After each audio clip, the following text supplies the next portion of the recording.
People don't know each other.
Five, four, three, two, one.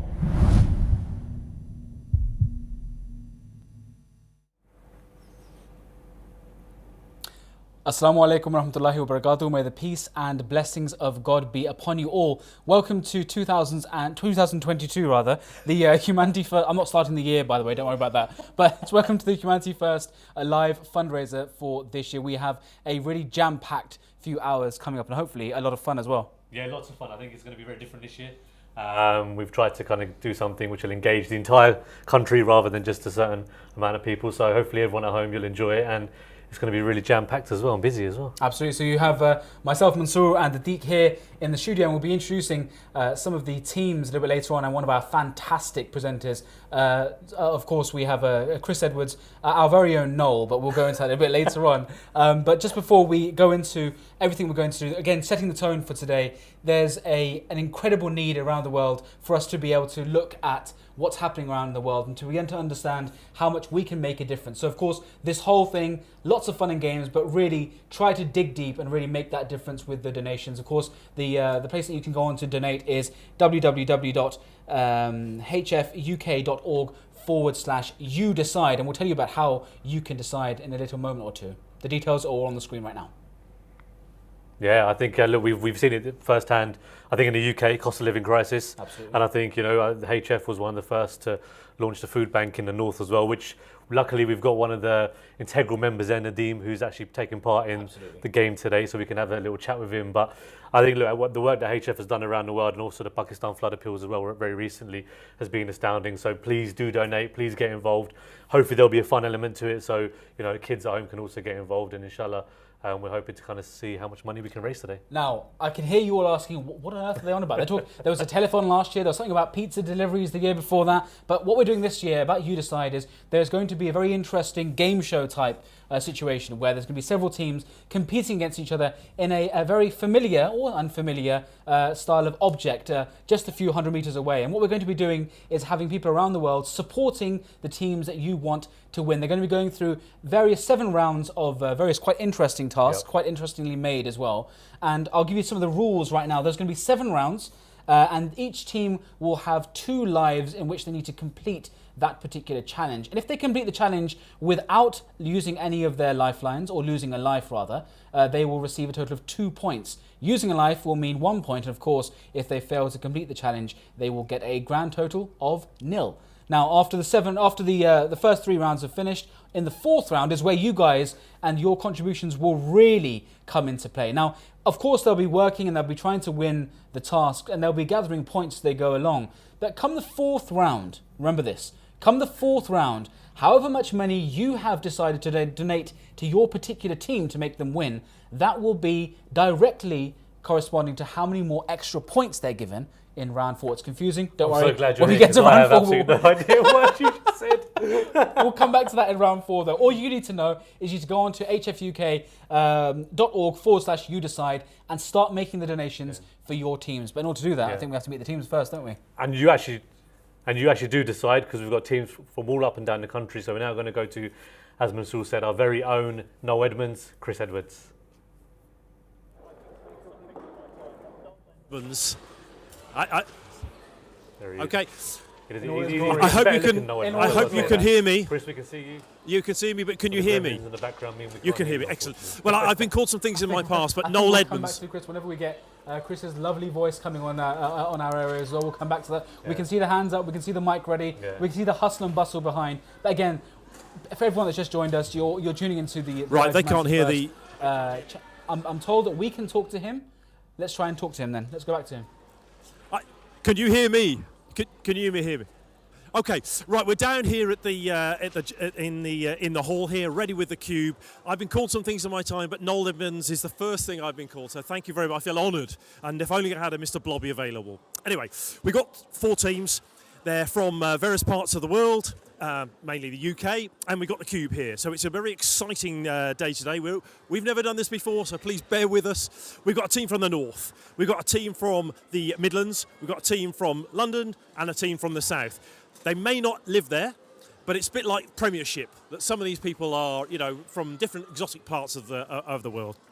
Okay, so immediately what we're going to do is we're going to have a look at a video of how the game's going to be constructed and what we're going to play in the cube. Okay, so here's the cube. It's been erected in the last few minutes. I wonder if the camera here can look at the cube.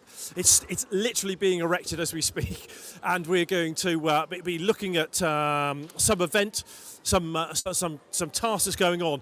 And if you do see some small children and the odd golf ball coming, please warn me. If they said there's a golf ball coming, we've had some sort of errant golf balls and stuff. So there's lots of fun. If you are local to Battlefield 2, please come down and join us and pay your money and have a go on all the games. So we've got the fun fair here. We've got Scale Electrics, a thing of a great joy for me. We've got the tuck shop. We're selling the honey. You remember I talk about the honey again and again and again. Anyway, so a small amount of the honey is here, which you can order. Okay, and we've got our teams here. They're eagerly waiting to get. Some of them have got trainers on. They're really prepared. So anyway, that's the introduction over. Back to the studio, chaps. Brilliant. So we can hear some of and see some of the fantastic things that are going on there. I mean, it looks like the cube is almost up and ready and ready. We can see the guys making it. We can see the guys making it. So, of course, if there's any time to donate, it would be right now. Of course, lots of things going on. There's lots of people coming in to take part in the activities around the general fundraiser as well. And the cube, I'm sure, will be kicking off very, very shortly. Yeah, of course, it's all about donations, exactly. isn't it? That's why we're here. We're here for you guys to donate. We're here for you guys to contribute and get involved with all the amazing work that HF has been doing. Without your donations, some of the stuff we're going to show you today would not have been possible. So please do donate. Please also, play along at home and vote for your favourite team and donate for your favourite team. And as Chris mentioned, we've got the guys representing the entire country. So wearing their trainers. The entire UK will be involved, inshallah, today. Let's have a look at some of the stuff that's been going on with Humanity First and really remind ourselves why we're all here today.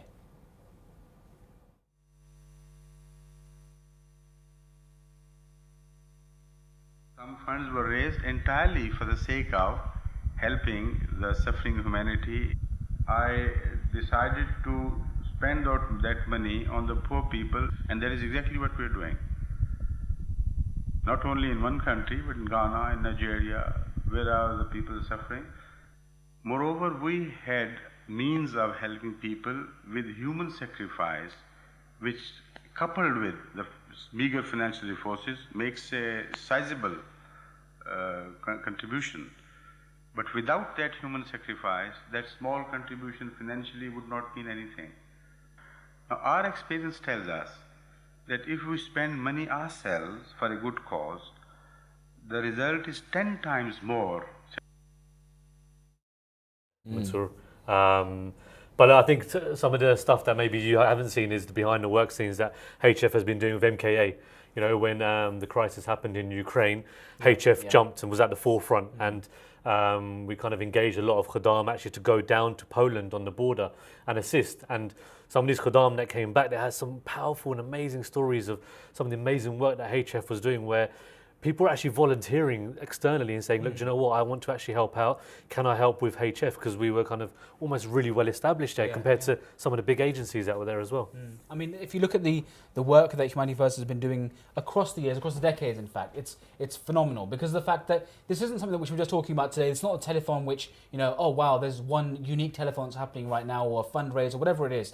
This has been going on for decades. And then this is something which is very, very important to not only Humanity First, but indeed to us generally as human beings, looking after one another, having that compassion, having that empathy. And that's where it gets a little bit deeper. It usually gets a little bit deeper, a little bit more into the actual fundraiser itself. But again, to remind ourselves again just how important it is for us to really dig deep and make those contributions, because otherwise this is a lovely couple of hours of us sitting down with the family and watching some entertaining TV and seeing the building of a Perspex cube with people trying their best to do some activities. But in reality, this is very, very much more serious. This is a situation where when we give money, we will help better people's lives across the globe. And that's really the ethos and the thing that we need to remember throughout the whole of the broadcast today. And there's no greater feeling. Genuinely, there isn't. To helping somebody, there is no greater feeling that you can get. So I can assure you that once you've given your money, once you've donated, and then you see all the amazing work that HF is doing, see all the projects, see all the kids in Africa that are being impacted by the donations.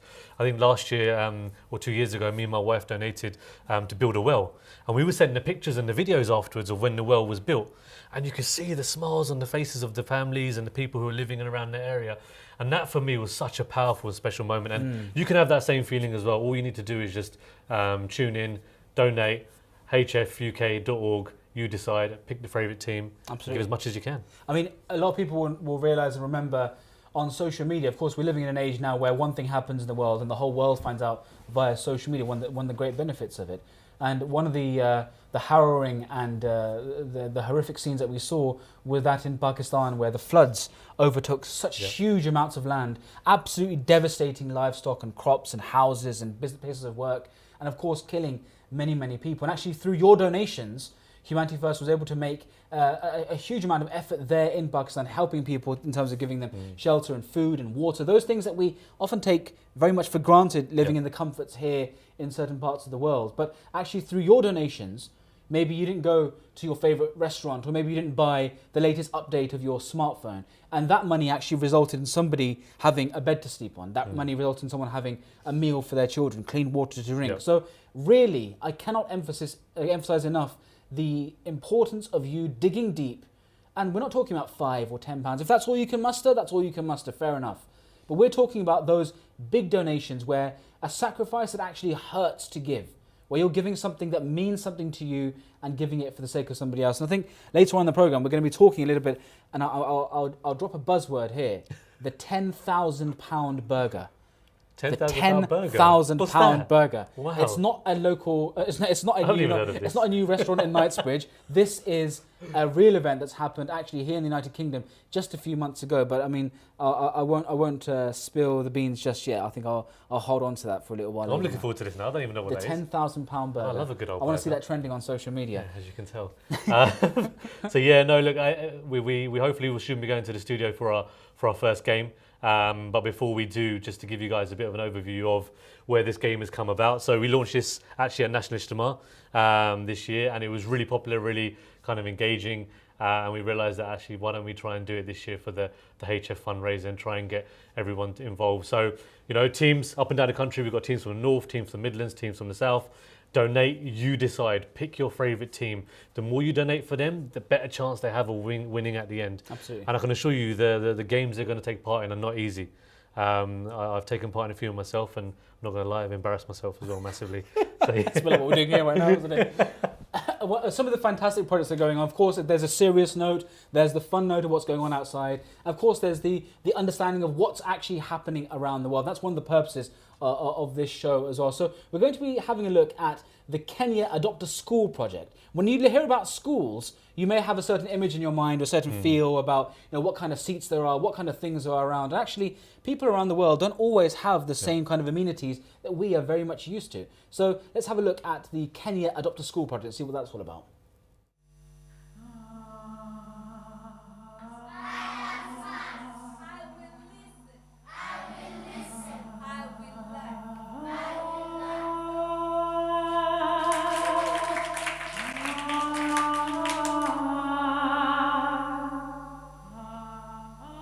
We're standing right now at the Kibera slums, which are the largest slums in Kenya, and year in, year out, it's pretty much the same story. Despite several interventions, there's quite little progress. So for us to make progress, for us to really have a change, we recognize that we need to begin by changing mindsets. And what better place to do that than schools, where you start with your little ones. We came up with this initiative called the Adopt a School Initiative. It's a very cohesive sort of collaboration of all the various projects currently running in Humanity First.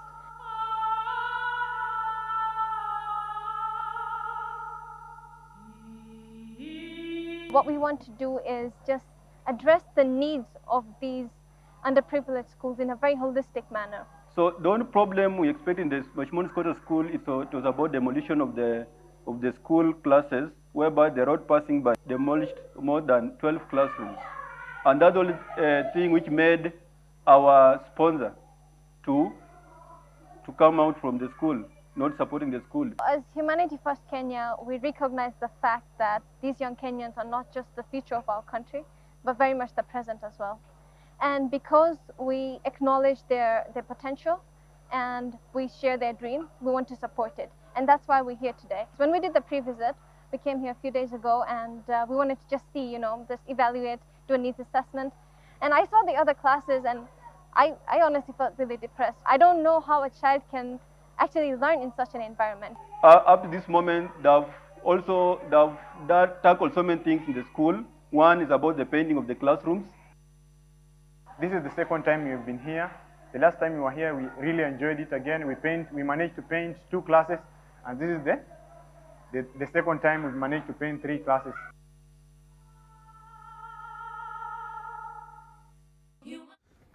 To what then?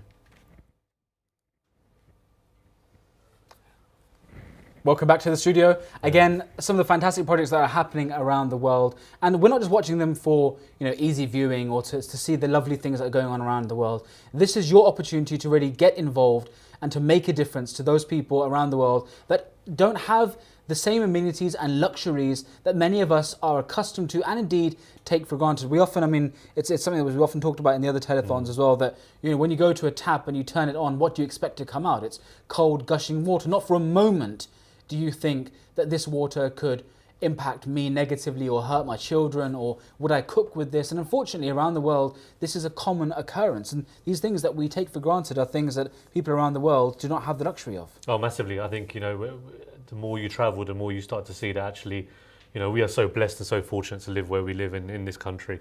There's so many people out there that aren't. And, You know, recently I came back from a country and I saw kids on the streets, you know, just walking around begging and asking for money. And it really hit home now that I've got children for myself.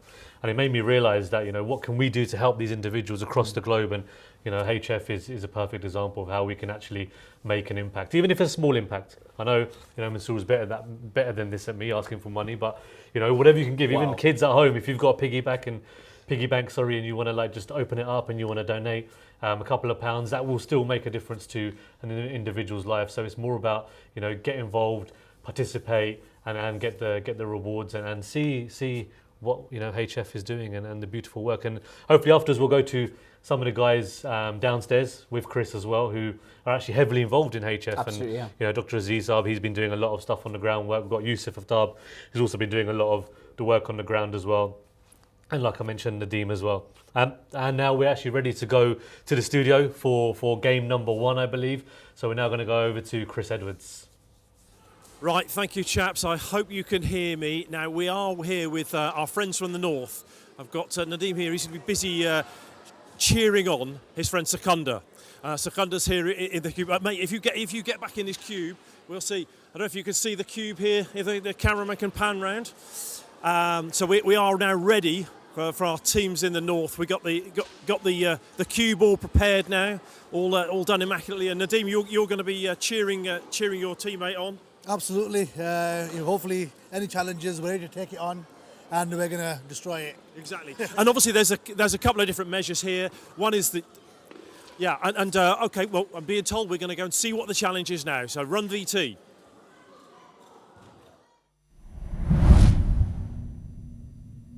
Colour swap. Exchange 30 coloured balls between 2 containers. Speed is of the essence, but stay focused or you will get confused. You will have 15 seconds.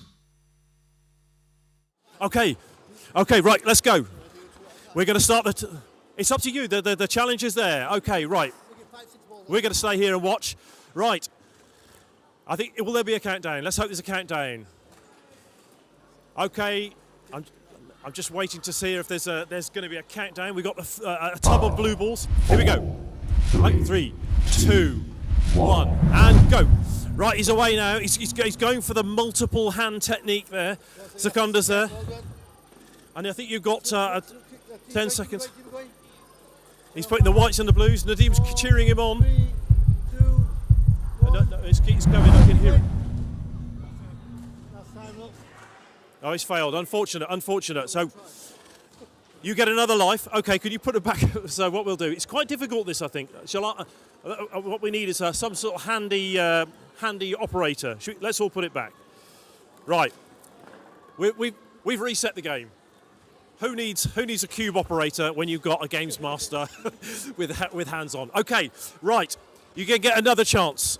So you've got, this is for 1 point. Okay, be ready. 5, 4, 3, 2, 1. Go. Quite difficult this. There's a lot of coordination. Obviously, some Man City fans put this together, or Everton fans. He's nearly there. Oh, he's done it. Good, Secunda. Well played, sir. Well played. Very well done. And well supported the team. Thank you. Well, how did you find that? Yeah, it was really difficult, but I think I managed to do it well. You got a point, and the points make prizes. Correct, sir. Right, I think what we're going to just say goodbye to Team North. You can go and actually you can stand here. You've seen what's involved. Okay, and I'm going to call in Team Midlands. Come on in, Team Midlands. And luckily, sorry about that. I'm stepping into the cube, and forgive me. But right, okay. So gents, we've got Rahan. You're Team Midlands today. Yep. I'll say that again. So, okay, and we've got Sabardin. Sabardin. Right, now you're going to be supporting away and cheering him on. Yeah. Okay, would you step into the cube, sir? Okay, so here we go for our friends from the Midlands, Team Midlands. So Team Midlands, we're going to call you down. The cameraman is now ready, and we've got to wait for the countdown. When you're ready, it's 4, 3, 2, 1. Big excitement. Okay, 15 seconds. He's going for the single-handed approach. This is quite an interesting tactic. It can get quite confusing. Which boxes are putting in where? I think the thing is it's doing well. 4 seconds to go. Will he make it? Oh, I think he's going to struggle. Whack, oops. Ah, okay. Would you now put them? You can take your time, and we'll talk. Sabadian, what did you think? Where was his mistakes? I think the single-handed approach wasn't the right way to go personally, but Okay. he gave it his best shot. Exactly. Well, he's got another chance. I mean, I'll give you a tip that Team North had a similar issue. Okay, are the balls back to gentlemen here? We've got our golf players. We just stand back, sir. Stand back. It's a dangerous sport here with these balls flying everywhere. Okay, so Rahan, would you get ready again? We're gonna rush this through. So again, it's up to you. We can wait for the countdown on the screen. Just get a bunch of them. Okay, here we go. 3, 2, 1. go.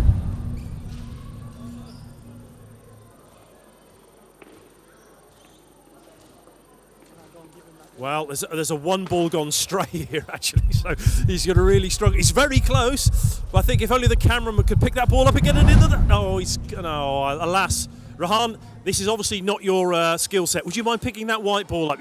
We've got a ball gone missing. He was so violent in his moving of balls there. One went astray. Right, very well played, sir. Unfortunately, that's a big 0. Is this live? Cut the cameras. Yeah. Okay, well, we've got a 0 there, but this is only one thing. You know, the game is only part of it. The donations are important. So go away now and tell your friends that they need to help you out here. Go and call some millionaires. Okay, right, now we're going to call in Team London. Team London are coming in now. The balls are prepared. What's your name, sir? Hasib. Hasib, I knew that. I knew his name was Hasib. Right, come on, Hasib. Are you going in or? He's going in. You've got longer arms though. Right, Bazard, I think that you're in. So you step into the real. Now you know the story. You've got to change the balls from one to t'other. Up to you here how to do it. We're going to have the countdown now. Bazard, are you ready? Hasib, are you ready as well? Yes. Definitely. Yeah, let's do it. Here we go. Countdown. 3, 2, 1. Right, your 15 second starts now. He's gone for the single-handed technique. What do you think of the single-handed technique? It's easier, simpler, but if you want to make it complicated, you take 2 or 3 balls at a time. 5 seconds, 4 seconds, I don't know. I think people get confused, don't they, along the way? Oh, he's running out of time. Okay, would you carry on and complete the task? Therefore, that makes life easier. So, the single-handed technique, good, bad? I mean, either way, it's good and bad, but it's all about... You'll never get to do this. Yeah, I mean, it's difficult. It kills your brain. It freezes your brain. My slight worry is Bazard spent a minute doing this. And it's still not done. Have you done that, Bazard? Okay. Bazard has now completed the task in 90 seconds. Okay, you're going to do that again now in 15 seconds. So Bazard is going to be over... No, don't start now. We've got to wait for the countdown, sir. Wait for the countdown. 4, 3, 2. Okay. Let me just check that the balls are reset. We got all blues and whites. Slight bit of gamesmanship here from the London team, I think. Anyway, well done for the team upstairs. You noticed that. Okay, the game is reset. We are ready upstairs. We are ready downstairs. 4, 3, 2, 1. Okay, 15 seconds. It's still going for the singular ball effort. It's amazing how quickly 15 seconds goes. There we go, 7 seconds and we're still miles away. I think this is going to be a struggle. 3 seconds. Oh, would you, Bazard? Never mind. Would you carry on and complete the task? Because I kind of need the balls reset. Or maybe one of these other lads can do it. Bazard, come and join us. Thank you very much, Bazard. Well played. How did you find it? It's quite difficult. The hand-eye coordination is just too fast-paced, and I think it's just, a bit of pressure when you... Something to work on next year. And so I'm going to leave you to sneak off and go and call your friends to make sure that you can get some help. Okay, right, the next team. We're going to bring on the next team who are representing the South. Team South. Atif and Barhan. Okay, who's going in? Barhan is. I'm dragging him in. There you go, sir. Okay, so we know what the drill is now. You're the last team. We've had 1 success and 2 failures. So I think we're ready to run the countdown. 5, 4, 3, 2, 1. Love that bloke's voice. Okay, he's going for the single-handed technique. Not easy. We've had the odd ball go straight. Atif, have you got any view on this? Yeah, I think he should just put them all in his jumper. In his Humanity First hoodie. That's a great option. He could stuff them all in there. 2 seconds. He's very close. Oh, nearly. Well, anyway. You got to give him that. No, we're not giving that. But he's done himself a favour by moving them over. Okay. So, Barhan did very well. Yep. Atif, what do you think? I think he almost had it. If you just gave us 1 more second, we would have done it. Even though he's wearing a Humanity First top, we like that. That's it. We can't give him that. Okay, right, I think we're going to go for this second chance. Still a point here. There's a point for Grouse Burhan. No pressure. Okay, let's run the countdown. 4, 3, 2, 1. Okay. He's still going single-handed. One other chap went for double-handed. Yeah, I think he should try double-handed or try 2 or 3 balls at once, and then he could do it faster. But I think he's doing quite well. We had someone lose a ball. Yeah, I saw that. I went under the camera. Hey, how did you see that? Yeah.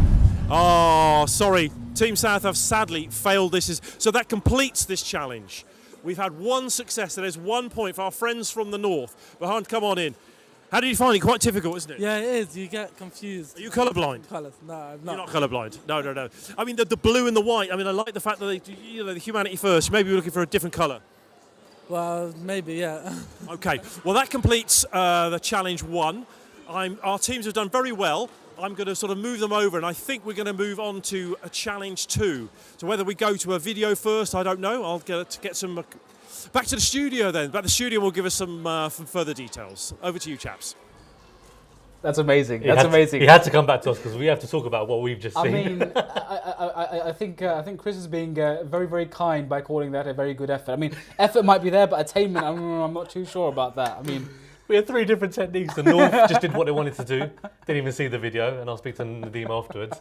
And the other guys, you can see the confusion that was occurring on their faces. So that was, I was in hysterics. I don't know about you guys at home, but that was quite interesting, wasn't it? I mean, moving balls from one box to another. I mean, do you think you could do better? I mean, let us know. Of course, again, all fun and games. Lovely to be here, but of course, the main focus right now is, of course, donating, making sure that, of course, you want your teams to win, and by the looks of it, they do need your help quite a bit. But in addition to that, of course, it's about donating to the brilliant cause of Humanity First. And of course, remember to do that, hfuk.org/you decide. And of course, we've talked about how at the end of round 3 and round 4, whatever you have donated, so the number of donations and also the total amount of donations to each team will correspond to how many extra bonus points your team is given. And that, of course, will have a deciding factor as to who will win at the end. Absolutely. And we're now going to go to a short video on a hospital that we're building in Ivory Coast, so you guys can see firsthand. Once you've hopefully, don't donate for the North for this time because they cheated. But anyways, that's me being biased. Sorry, I'm from London. You would be. But no, we're going to go to a video to show you about the hospital that's being built in Ivory Coast and where your donations will go to and why we're building in Ivory Coast. What are the challenges that they're facing in Ivory Coast?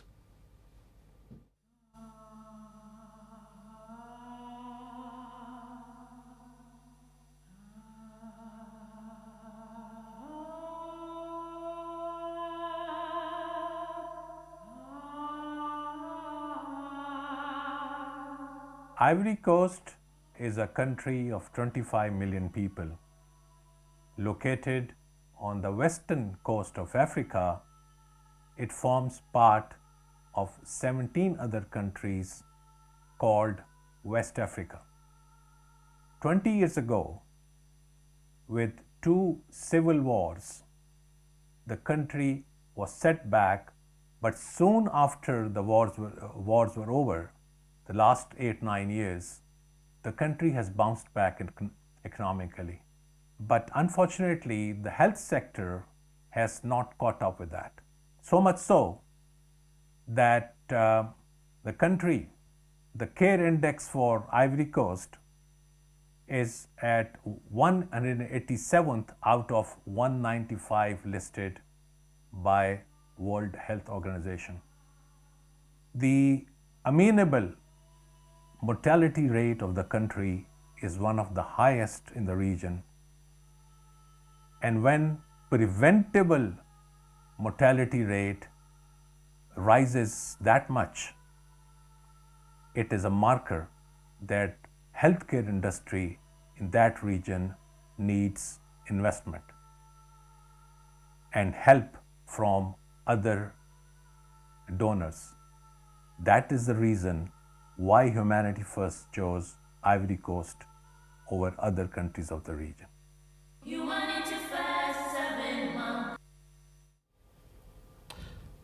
Welcome back, guys. So, right now we're going to go to the points board, and I've been told that There's only 1 point on the board so far based on what we saw earlier, which, yeah, I don't expect I don't nothing blame the less. board for that. Yeah.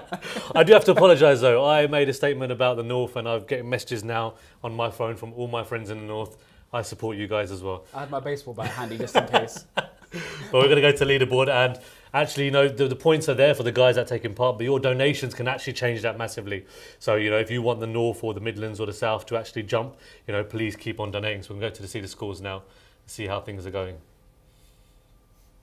Oh, London is ahead. London's significantly ahead. London seems to keep on going ahead. So this is the number of donations, the number of people that have actually donated towards their specific team. So we can see, well, we did see, I thought I saw 5, 9, 17. Unfortunately, I didn't see the number of donations at the bottom. But again, you can see, though, London far ahead. Come on, we need to change that at least. Come on, there needs to be some sort of competition. And now we're going to go and have a look at the amount of donations. So again, this is quite important as well. So we have the North, the Midlands, London and the South. And my eyesight obviously needs a lot of work, but I can see the big white bar saying that London is by far ahead, almost hitting, I think that's £600. So please get on your phones, get on the internet, hfuk.org/you decide the number of donations and the amount of donations, both of which really need to be put up a level, especially for all the other teams. If you're a Londoner and you want to make sure that London stays ahead, then by all means. But I mean, the North, the Midlands and the South really have a lot of work to do and a way to catch up on as well. We're now going to go back to Chris for game number 2, eagerly anticipated. Let's Over see to if we you, get Chris. more than 1 point on the board. Okay, here we are. We got Team North. Our friends in the North, they've swapped again. So, Seconda, you're going to be watching, but let's see what the video is, what the challenge is. Let's go to the video first.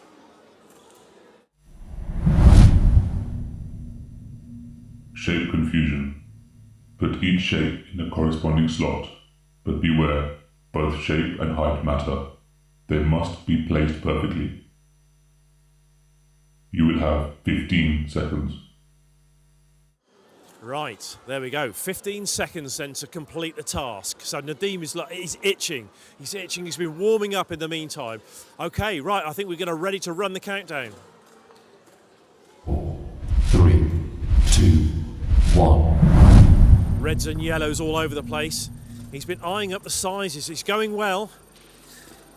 He's nearly halfway there, and has he done the reds? It looks like he's done the reds. We need a referee here. My eyesight's not as good as it was, but he's very close. I think he's going to run out. Oh, I think they're in the... Good effort. If only there was some sort of magician there to do that. Right, tip him out, Nadeem. I think we're going to call that a 0. But it was very close, very close. What do you think? Yeah, he did good. It's just the last one he missed out. Yeah, well, I think... yeah, he did put them in the right... all the yellows went in, but they were wrong. Yeah. Okay, right. Okay, so the game is reset, Nadeem. Okay, well, I don't know. Can we mix them, please? Can we mix them? We know that you don't want to have any sort of illusions that the North are not scrupulously fair. Okay, right, I think we're ready to run the countdown. 5, 4, 3, 2, 1. Okay, Nadeem's away now. Here he goes. Nadeem from the North. He's powering through the reds. He's very good with the reds. It's the yellows that were the problem, but I think it's second time round he's a little bit better off. It's very difficult. They've got to be the right height. Oh, that was a problem one last time. Oh, I don't think that's still wrong. That's still wrong. Oh, that was very close. I think if we had 17 seconds, Nadeem might have a better chance. What do you think? If it was me, I would have done it, to be honest, but he did a good job. Given that you're the only one that succeeded in any task so far. Anyway, well done, the Team North. What did you think? It was a difficult challenge, but I think a bit more time would be able to do it. But hopefully, somewhat practice when I get home. Exactly. Well, there you go. On that long journey back to the North, you can think about those reds and yellows. Okay, right. Disappear. Thank you very much. Bring in the team from the Midlands here. Sabardine, please enter the cage. Meanwhile, I got Rahan here with me, who's going to cheer him on. Yep. Okay, I think we're ready to run the countdown.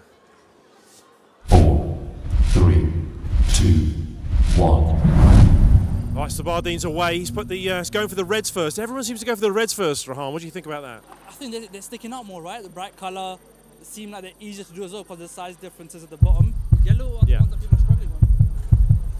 Okay. Yellow's my favourite. I think the yellow is tricky. I think... Okay, we're going to get the referee to come and reset that. So that is a failure, Sabardin. So one of our team will come in and reset. Sabardin, there we go. Okay, right. So we've had a failure. We're going to start again now. 3, 2, 1. I think the yellow's the difficult one here. But I think it's a challenge. Once your head goes. Yeah, I think since yellow's more challenging, I think it makes sense to do it first. But I think he's got the routine going now. 3 seconds. He's gonna. Oh yeah.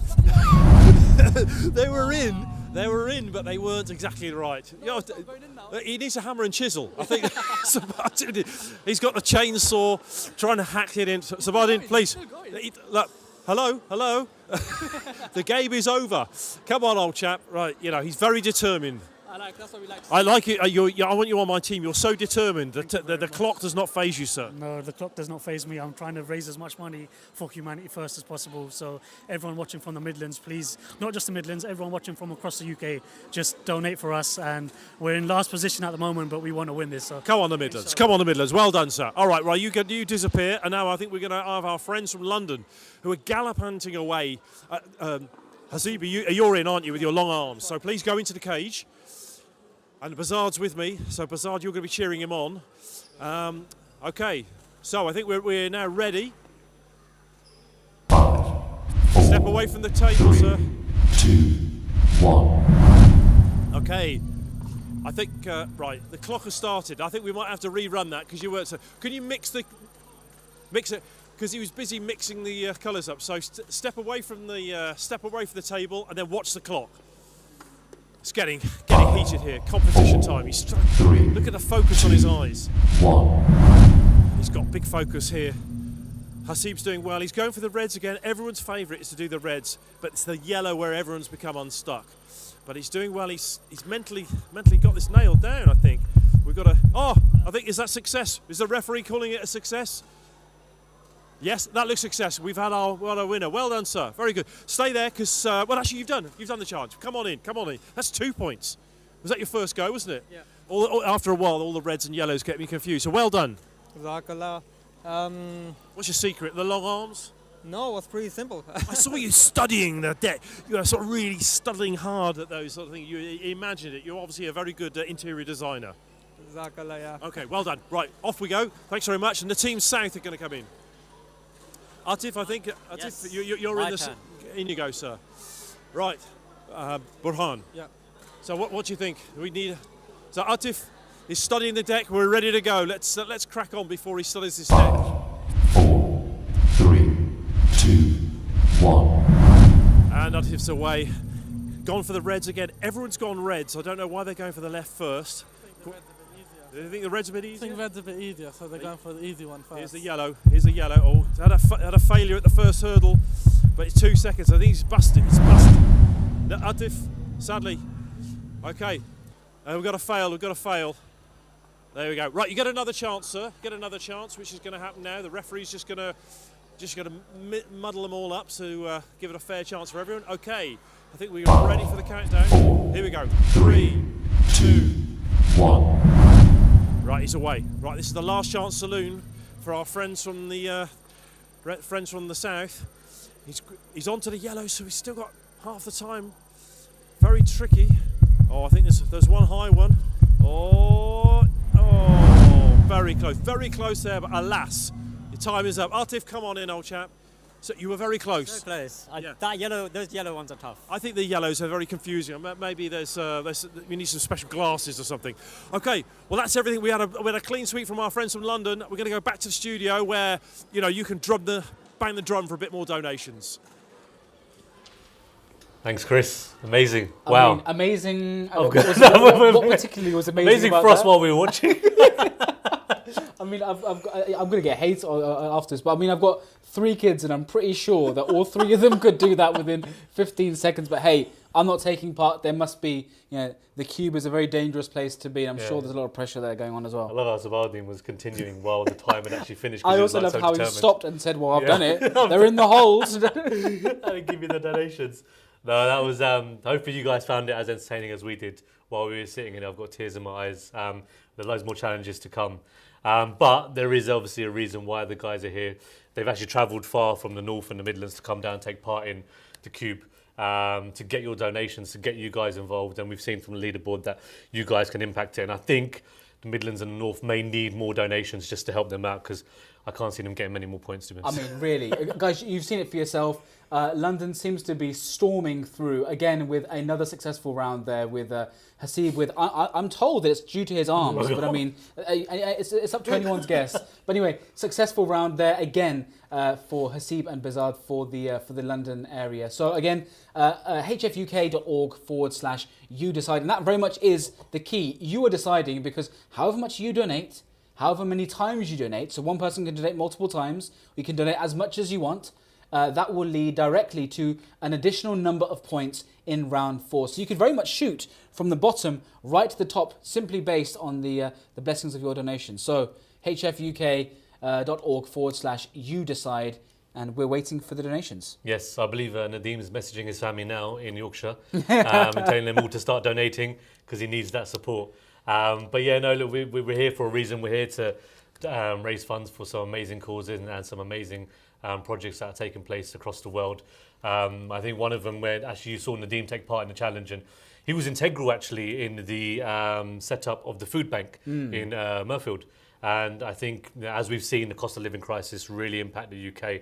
Food banks have really become so important and so imperative to the point where I know Marcus Rashford also got involved to kind of help school kids out. So, you know, Nadeem, I know it's all fun and jokes, but actually he's been very important in helping people out. And I believe we've also got external volunteers now helping out in the food bank as well, because they've seen the impact that HF is having in that local area as well. Absolutely. I mean, the fact of the matter is that, I mean, there's things like this that are on for sale. You can get your Humanity First notepads, you can get your Humanity First pens. Chris has already talked a lot about the different hoodies you can buy, and of course the renowned, world-renowned honey. I mean, last time I believe he was in the studio and he managed to smuggle in a hive or two at least. There's a buzzing noise, but at least he got to show the honey in all its glory. But actually, we're going to go back now. Speak of Chris, I said speak of the angel. Let's go back to Chris now to see what's happening at the square. Hi, we're back again. This is Challenge 3. Well, our friends from the north again. So this time we got Secunda in the hot spot. And Rahan's with me. Nadeem's here, rather, and Secunda is going to take the challenge there. So, Secunda, are you ready? Warmed his feet. He's going to see what the challenge is.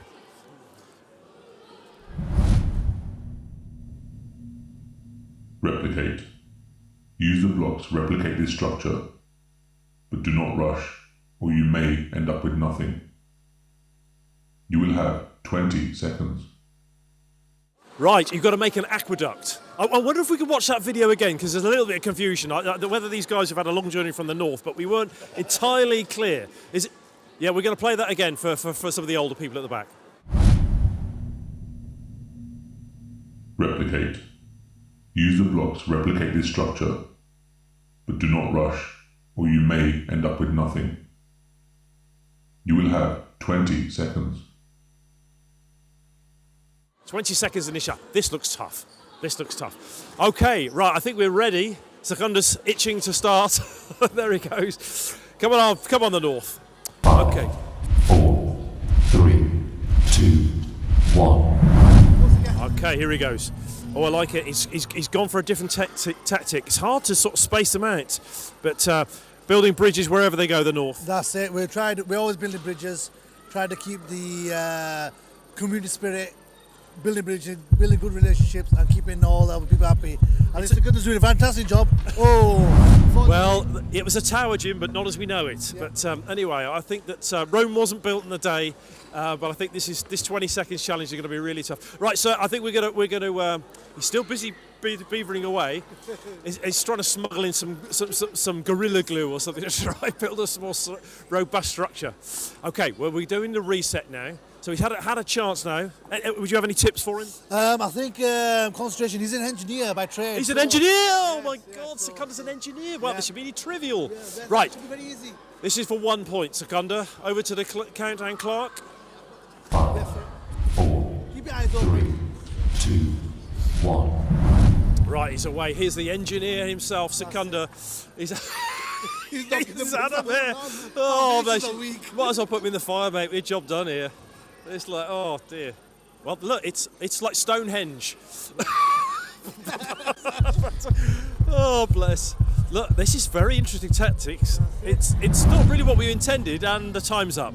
But he's built a look at him. I think we should carry the clock on. That's a very tall. You certainly win half a point almost for the tallest structure. So tall that even the camera can't see it. There you go. Well, Secunda, that is an engineering master. I wonder if the camera could just pan round and actually see what he's actually built. It's not going to win any prizes, but I think you deserve an award there. Well done, sir. Well done. Okay, that's going to reset. Well done, Team North. That is 0 points. Got a duck there. But anyway, on to the Midlands. Come on in. Okay, Rahan, are you an engineer? Yes, I am actually. Okay, good. We've got another engineer. Yes. We've hopefully a sort of a construction engineer rather than. Okay, right, in you go to the cube, sir. Right, Sabardin, what do you think? As he's an engineer, I've got high hopes and I've got high expectations from him. Inshallah, he will do well. Let's go. Okay, countdown, Clark, away you go. 5, 4, 3, 2, 1. I think it's a tricky challenge, this. I really do. I think the thing is that getting that spacing right is the main thing. I mean, how do you? Yeah, that's it. You've got to make that middle block the key one, but that's 5 seconds already. Yeah. You could almost, I suppose, once you get the thing, so that's the 3 seconds. I think, yes, I like his way, but unfortunately he's run out of time. Okay, Rahan, I think you were on a good way there. I think you got your second. Unfortunately, you've got to use all of the blocks. I think you've got to use all the blocks. Maybe we might have too many blocks. Yeah, well, our quizmaster upstairs might have to check that. Okay, right. Countdown, Clark. Away you go, sir. 5, 4, 3, 2, 1. And he's away. 20 seconds starts now. So here's the technique: spreading them all out, trying to find that middle gap, and then he's going higher. Taking him higher. I think this is quite a challenging environment, but he's halfway. He's done really well here. I wonder what. Oh, there he goes. There's a bit of a wobble on. Oh, it's all gone Pete Tong. There we go. Oh, it's definitely got close. Definitely got close. Well done, sir. Well done. I think this is the toughest challenge. Sabardin, you did well to duck this one. Well done, sir. Well done. Good effort. Right. What engineer are you? Chemical. Chemical. There you go. It needs some glue. Right. We're now going to go to our friends from London, who are storming away in the charity challenge and did well in the last challenge. You've got a banana skin. Is this not? Is this Mario Kart? He's got a banana there. Trying to do a Mario Kart game. Right. Okay. We got a stray golf ball. Forgive me. Right, Bazard, I think you're on, aren't you? Yep, I'm next. You've had 0 points so far. How do you feel going in? I'll try my best this time. Try your best. You're not an engineer, are you? No. Okay, well, the other engineers haven't done any good either. So, right then, countdown, Clark. Prepare for the countdown. 4, 3, 2, 1. The impossible woodblock challenge for engineers. Yeah, we're 5 seconds in and we haven't even got the first row. Well, I think you would probably need a minute and 20 seconds to get anywhere close. Oh, he's playing dominoes. It's a different game. I don't know what video you were watching there, mate. Oh dear. Oh dear. That's Stonehenge there. Right, you've built Stonehenge, Bazard, but I think we're gonna have to stop you there and get the referee to mix those resets. Can we? There we go. Right. So, what do you think? Any ideas? I don't You're know. the killer. You got 2 points first time out. So. I'm just waiting for my turn to the next challenge. Exactly. Yeah. Okay, we have been reset, so we're over to the countdown, Clark, for our London second go. 3, 2, 1. Okay, right. The challenge is away. I think that the table is hope the table's flat as well, making it easy. But trying to make those blocks and build a high environment, I think it's really challenging. There you go. Well, he's gone for a double one there. Yeah, again, he's run out of time. Well done, Bazard. I think we're going to call that quits.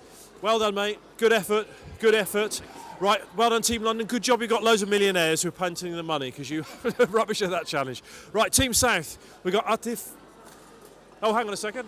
Guys, we've got one more team. The cube guys who just can't count. So these guys are failing to do their thing, but they're bringing the thing back in. So You nearly had a lucky escape there. Nearly. Yeah, because this is a tough challenge. I really hope you. We've got a mechanic here in real life. A mechanical engineer. I'm a mechanic. Yeah. Come on, in you come. We'll try. In you go. Get in there. This requires nerves of steel and hands of iron. Okay, so countdown, Clark. Away you go. 5, 4, 3, 2. What Han is it? So 1. let's see what engineering does for it. It's very confident start. Yep. He's got it. I think we've been game planning this. I think he knows what he's doing. I see you weren't hiding behind the wood, but given that you're sort of behind on the challenge, we'll let you. Oh, here we go. Bit of a wobble there. Yeah, and we need slightly longer blocks, but I think this is a tough old challenge. That is very tough. Yeah, very well done. Good effort, but we're going to have to get reset that. I'll give you tips, right? I actually think that the video challenge has 9 blocks, and we've given you 18 That's blocks. The thing. I think it's impossible. Okay, countdown, Clark. This is the last chance saloon. 4, 3, 2, 1. I wonder if anyone has ever managed to do this. Yeah, it's a game of The guy who made the dominoes. replica has managed to do this. Yeah.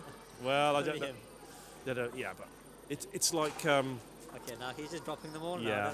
Now. I think he's gone to pot now. I'd give up, mate. Walk away. Done very well. Hey, that's quite good. Yeah, well, just to the beauty of the structure, you should give us some. It is a beautiful structure. That is a beautiful look. structure. But anyway, that hurts. there's a bit of interference. Interference. Well done. You did very well, but unfortunately that's a 0. Well done. Right. Okay. Back to the studio. Leave you guys in charge. Wow. We absolutely crazy doing that. I mean, that's fantastic. So we had 2 engineers, like a One PhD, like a couple of Nobel Prize winners, and they couldn't make a 9-bar object. So I mean, okay.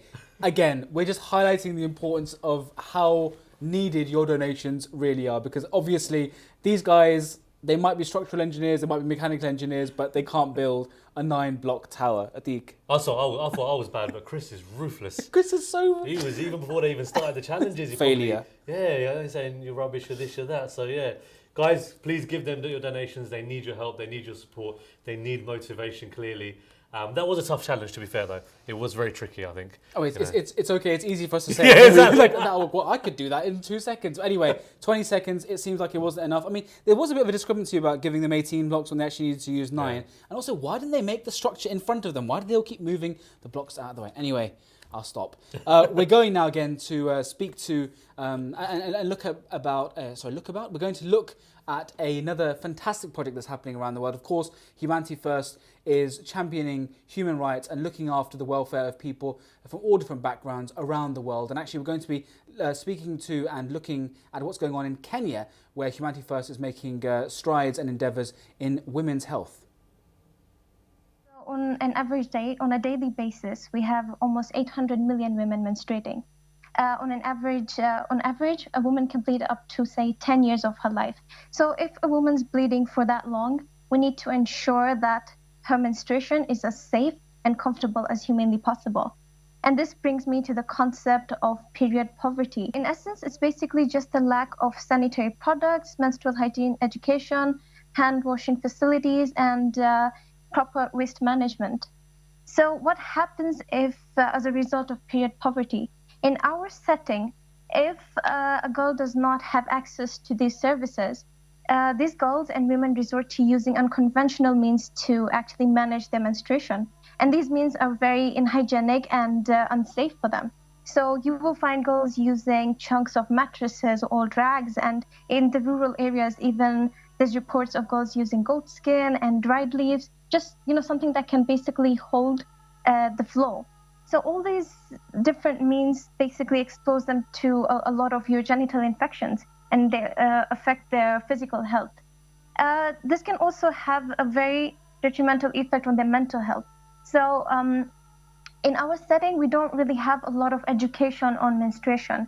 So at menarche, when a girl starts menstruating, she probably might not know what is happening to her body.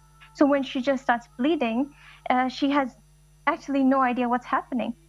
Another consequence of improper menstrual hygiene management is the effect this has on a girl's education. So on estimate, 1 out of every 10 girls in Africa misses out on school due to menstruation because she can't manage it, so she doesn't go to school. This, of course, has a very adverse effect on her education, her performance, and opportunities. So, yeah, these are the problems that we as Humanity First are trying to address here.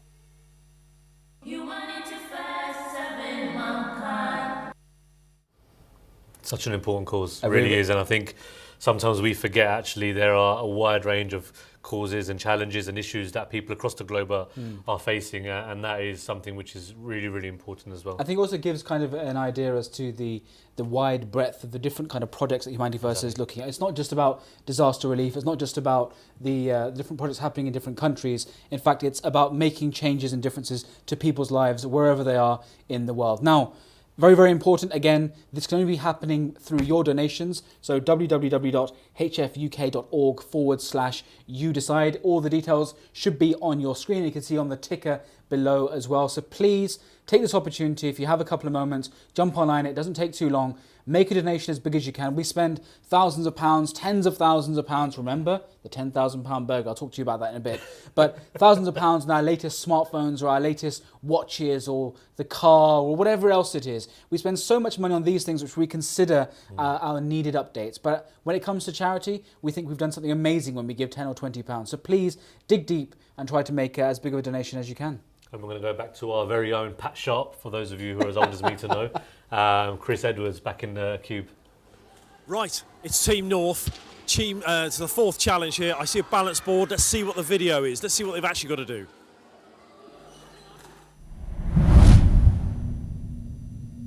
Gravity Master. Step onto the platform with 1 foot and remain balanced without any sides touching the ground. You must do this for 20 seconds. Possible challenge, the Gravity Master. I think it would be hard to do this with 2 feet, let alone 1. Okay, right, countdown ready. Countdown clock ready. Here we go. Oh. 3, 2, 1. Okay, this is Nadeem from Team North. He's up. He's going well. We're going to have the referees from upstairs. He has failed. Right. Okay. So we're gonna reset the clock. This is your second attempt, Nadeem. Collect the second clock going now. 3, 2, 1. A very, very difficult challenge, this. Yeah, unfortunately, that looked like a touchdown to me, but, you know, yeah, we're done. Okay, good effort, mate. Very good effort. Nadeem, come on in. Well done. I think that's a very, very difficult challenge. Well done, sir. It's a very difficult challenge, and let's see how the rest do it. Yeah, let's see if anyone can do it. Right, let's go for the Midlands. See anyone from the Midlands? Where are our friends from the Midlands? Rahan, are you going in? Or it's me again, yeah. Yeah, okay, in you go, sir. In you go. Sabardin, you ducked out of this one. Oh, I thought I'd give it to him. Yeah. Rahan, yeah, okay, so when the countdown clock starts, you'll be in a good position. 3, 2, 1. Okay. I think a really tough challenge, this. I'm slightly worried that someone's not going to twist their ankle. Yeah, okay, so we're going to reset. That's your first attempt. Everyone's going with the left foot. I mean, I'm sort of... You're going to try the right. Okay, well, there you go. Right foot. 3, 2, 1. Gravity is the master, but I think that we're going to call that a failure. Yeah, exactly. I think walking out of there without breaking your ankle, you've done very well. It's an achievement. It's an achievement itself. Right, that was our friends from the Midlands, and we're going to bring in our friends from London. Come on, who? He's just on the phone there. So who's going to go into this time? I'll try. You'll try? Okay. Slightly taller than the average bear, but will the height help him? Okay, look, wait for the countdown, and away you go. 5, 4, 3, 2, 1. Okay, he's a very tall chap, but is this... Oh, look, he's doing very... Oh, I like it. That's not a bad effort, but that's a failure. That's a fail. Resetting the clock here. The countdown clock's going to start. 5, 4, 3, 2. Hasib's, right? Hasib's... He's trying to get all his weight over it. And I think that's the longest one so far, but it's still a failure.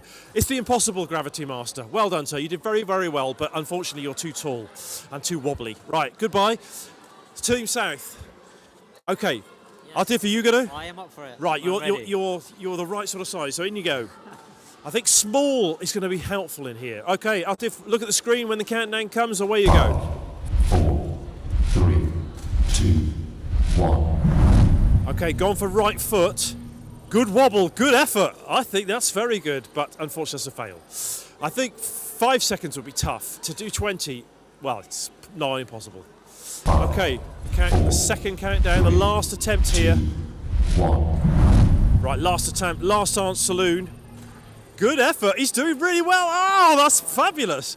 I think 5 seconds, I'm definitely going to give you a point. I don't care whether they say. I think you did really, really well. By the way, everyone, just vote for South. Oh, I'm going to take that point away now for drumming us. He's right, though. If you support one of these teams, do donate. It's the only way, because that was a 0 points. Nul point for all of the teams. The only thing they can do now is get on their phones and ring their millionaire friends to donate. So please donate if you can. All the details are on the bottom of the screen. Up to the studio. That's brilliant. That's brilliant. I mean, I've not seen it more of a savage presenter so far. No, but I mean, absolutely destroying them all. But fair enough. Good on them for taking part and having a go. You had a caveat. I have to caveat it. So, okay, look, people watching at home are probably sitting there thinking these tasks are impossible. Who made? They're not. We have done these tasks. That gravity board actually belongs to me, and I have done it for more than 20 seconds. So it is possible. I think it's just a time element which throws everyone off. So all the tasks are doable in a time frame. You heard it here first. So I mean, there you go. It can be done. If you need proof, then by all means ask Atik to demonstrate it for you. We're going to go look at the standings now to see where we are on the donation board. Let's have that up, please. So you can see now this is the number of donations, and we have the North, the Midlands, London, and the South. Ooh. And South seems to be creeping up. Of course, still lagging behind quite a bit. London's still far ahead in terms of number of donations. The Midlands, we've seemed to be able to find, is that 3 or 5? That's 5, isn't it? 5. There's 5 people in the Midlands that thought that it was necessary to donate for their team. After looking at the performance in that particular round, I think that number should drastically go up. But London again, far ahead so far with the number of donations. And if we can actually have a look at the total amount of donations as well, that would be interesting as well. So here again we can see the North, the Midlands, London and South. And as Chris said, most millionaires live in London. So they've donated up to £730. I think, the North, Midlands, they need your support, they need more help. Clearly they're struggling at the tasks. So please guys up in the North and the Midlands, please donate more, get more donations in as well and help them out. They need some support.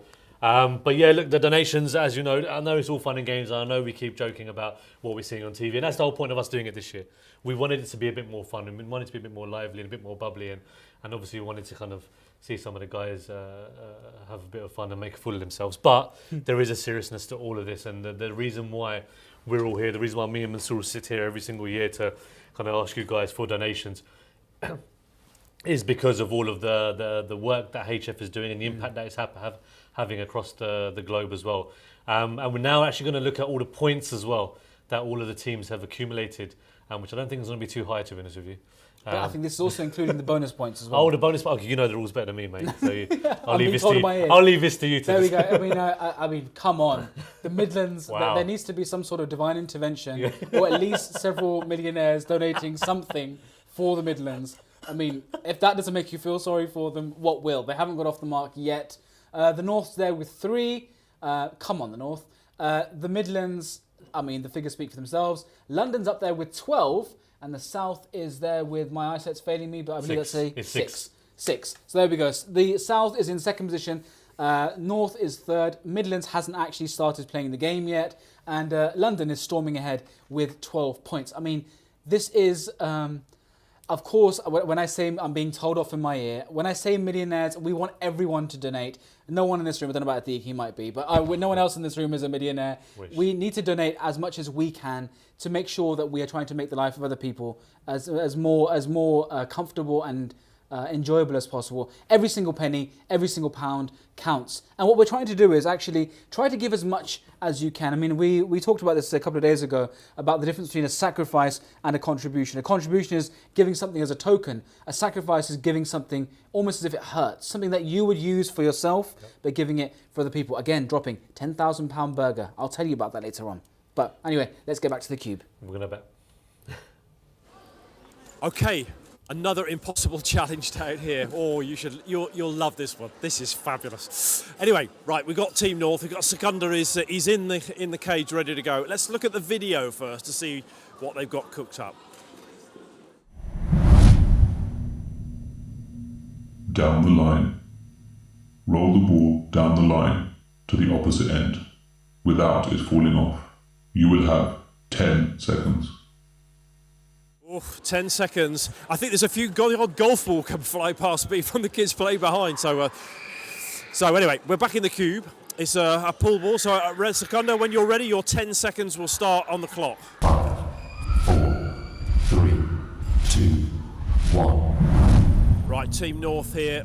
Oh, he's gone very hard. Oh, he went very steep very early and has paid the price there. But he's getting reset now. So our referee, our ever-present referee, Nadim's here as well. Noddy, you're going to cheer him on, cheer him on. Go on, Sick, yeah, keep it straight, keep it flat. Do well. Got the countdown here. 2, 1. Right down the line. Needs a steady hand. Oh, there he's gone. Oh, good. Did very, very well. Did very well. I thought he was going to catch it with his left hand. Anyway, it's a bit like the Yorkshire cricket team. Come on in, sir. Oh, he's going to throw the ball. I thought you were going to throw the ball at me. Well done, Secunda. Very good. I was nearly there. You were nearly there. You got very, very good. Right, off you go. We have now our friends from the Midlands. Sabardin, are you going to go for it? You've got a sort of steady hand. I think he's got a steady hand. So, okay, we're going to go straight in there. This is Secunda from the Midlands looking for 2 points. So, run the countdown. 2, 1. Oh, went very slow, but didn't make a lot of forward progress. But we're going to restart the countdown now. 5, 4, 3, 2, 1. Are we going? Sadly, we're going to have to restart that the countdown. The countdown clock was a little bit premature there, so we'll just wait for Sabardin. So wait for the countdown, old chap. 5, 4, 3, 2, 1. Annoyingly, the ball fell off, and which if you follow rugby, you have to reset. Oh wait, don't panic. Right, can you calm down? So I'm going to put the ball back, and then we're going to wait for the countdown because you actually haven't had a go yet. Wait till the end of the countdown. Right, it's a very tricky game. This hard even to set the game up. Okay, right, ready, countdown, Clark. 5, 4, 3, 2, 1. Very slowly, I think, is the way. I think. Oh, that's jolly good, and he's given me the ball. I think that was a very good effort. Extra points? Nearly extra points. Extra points. Okay, I'm being. But then the problem is the ball's quite wobbly, isn't it? It's a very difficult. Anyway. It's harder than it looks. Yeah. Anyway, well done, good effort. Right, come on in, our friends from London. Bazard, are you going to have a go at this? Okay, I'm told that if you hold it up and then wait for the countdown, but so just hold it still. Anyway, give it a go. Let's go. Let's see how we get on. Yeah, apparently hold it up as the, I'm being told that we should be holding it up as the countdown clock starts. Okay, let's try that. Okay, Bazard, hold it up and let the countdown start. 5, 4, 3, 2, 1. Very difficult. It's all about the angles of the dangle here, but alas, it didn't go very far. Anyway, there's still a point on the table. Hasib, what do you think? It's very difficult. Very difficult. Right. Patience. A steady hand. You need a surgeon's hand here. Concentration. All in one. That's all you need. Okay. Oh, he's very good. Oh, well done. That was very good, Bazard. Anyway, but that is the end of the game. It's 0 points, 0 points. Good effort, mate. Good effort. You got halfway there. Well done. If only it were shorter. Right then, on to our friends from the south. So, Rahan, Bahan.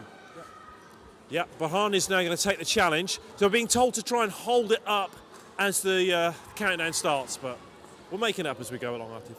Yeah, absolutely. It's just for fun. It is. Okay, here comes the countdown. 3, 2, 1. Oh, That is great. Oh, that is very, very nearly. Oh, that's the best attempt so far. I have to say, that is very well done. Maybe he's a mechanical engineer in a different way. It's coming to his fore now.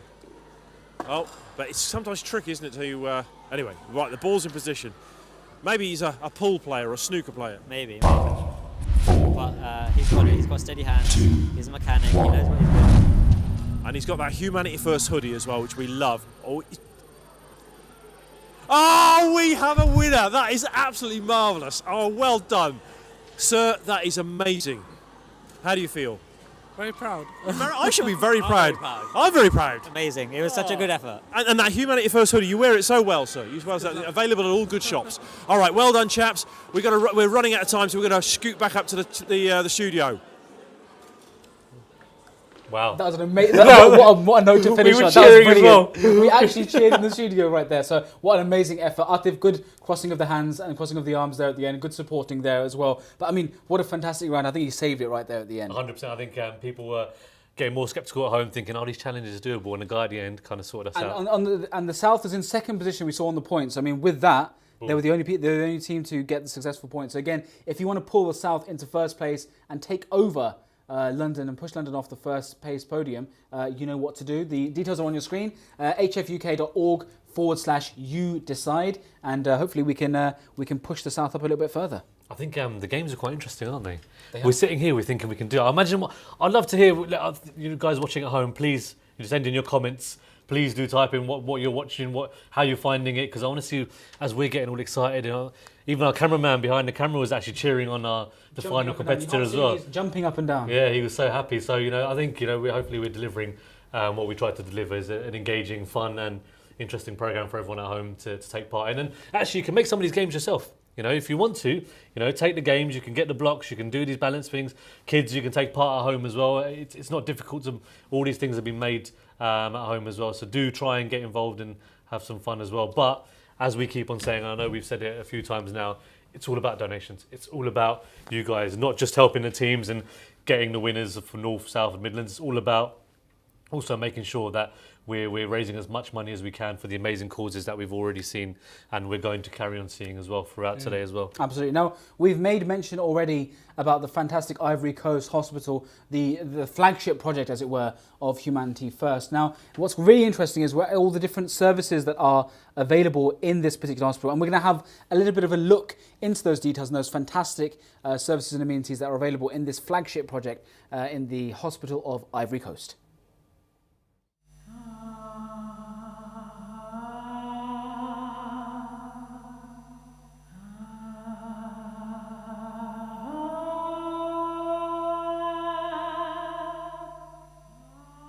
The planned project for Ivory Coast is a single level 33,000 square feet of a building which is going to house a 30-bed facility. It will start with 4 basic specialties: general surgery, internal medicine, pediatrics and maternity. We are also planning to include dental services and ophthalmology outpatient. As and when needed, we will include visiting faculty of cardiology, urology and gastroenterology. The hospital will also have a diagnostic center, which will include a full-scale lab, digital X-ray and an ultrasound. Moreover, we are also planning services which will include pharmacy, food and beverages and housekeeping.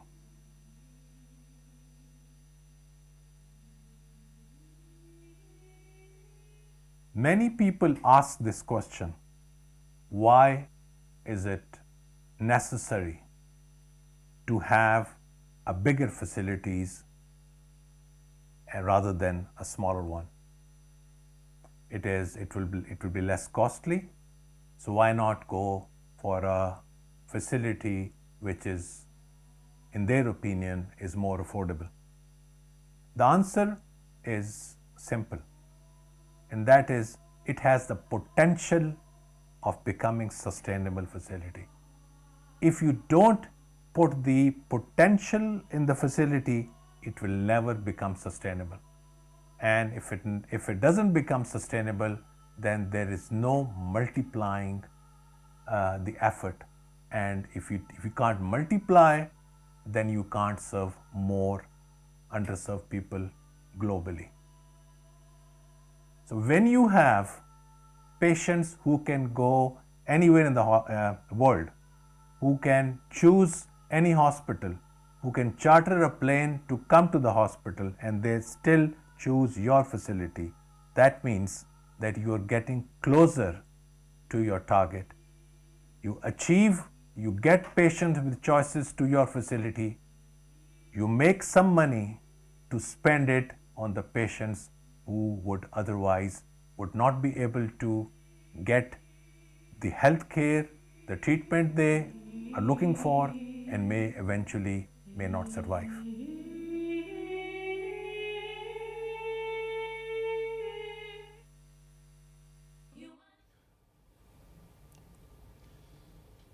Amazing again. Wow, we can just see, and I think what's interesting as well is that the hospitals and the services and everything that your donations are helping to build, they're state of the art.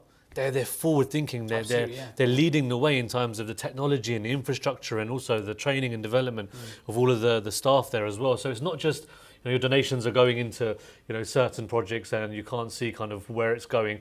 Once you've donated, you can actually physically go to the Ivory Coast and see the hospital once it is built. And I mean, you're directly responsible for a part of that hospital being built. I mean, what more can you possibly want? It's one of those situations where everything that you're looking at in your day-to-day life, the amount of money that you're spending on your day-to-day, you wake up in the morning, you go out and buy breakfast, or you have lunch, or you might take your family out for a trip, and just sacrificing one of those things can help save lives or really improve the quality of how people around the world are living. Now, of course, we want people to donate as much as possible, but every single penny, every single pound counts. However much of a contribution you can make. We have stories coming in of children giving in their pocket money. We have people who have given up a day's salary. Others, such as the fantastic Galeem Edwards, doing the Knees November, 100 squats a day for the whole of November. And that's also going to be matched again by other corporate charity organisations as well. So again, loads of people getting involved in lots and lots of different ways. And really, it's down to you guys how you want to get involved at home as well.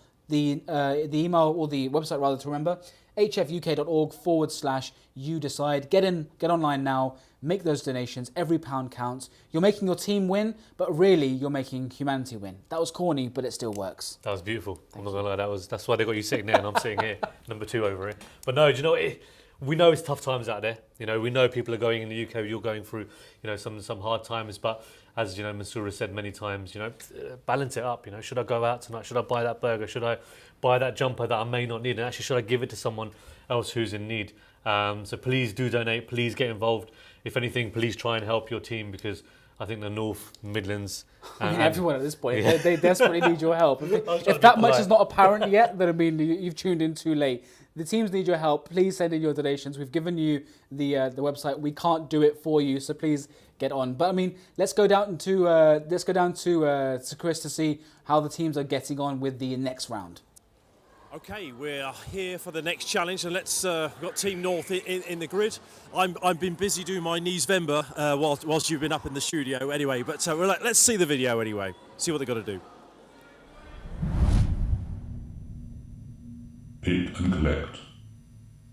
You must collect all of the balls from the floor and place them into the bucket in the centre of the cube. You will have 15 seconds. Right, 15 seconds. I hope he's been doing his squats. Right, Nadeem, countdown clock. Run the clock. 5, 4, 3, 2, 1. Quite difficult. Always going for a different technique here. And there's a golf ball flying in the distance as well, but it didn't make it into the cube.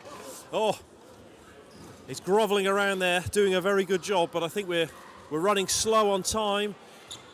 He's cleaned half the grid, but I think that's the end of time. That is the end of time. I didn't hear the noise at the end, but leave that. Yeah, I'd leave that. Right then, we're going to reset. The referee's going to come in and redistribute the balls. Have a bit of a stir around. There seems quite a lot of balls. It does, yeah. I think it looks more than what the video showed. Well, that video, I think the video is the sort of child's play, but here's the adults' game. This is the deep end. Work at it by corners. Do each corner. We're just going to reset. And in fact, Nadim's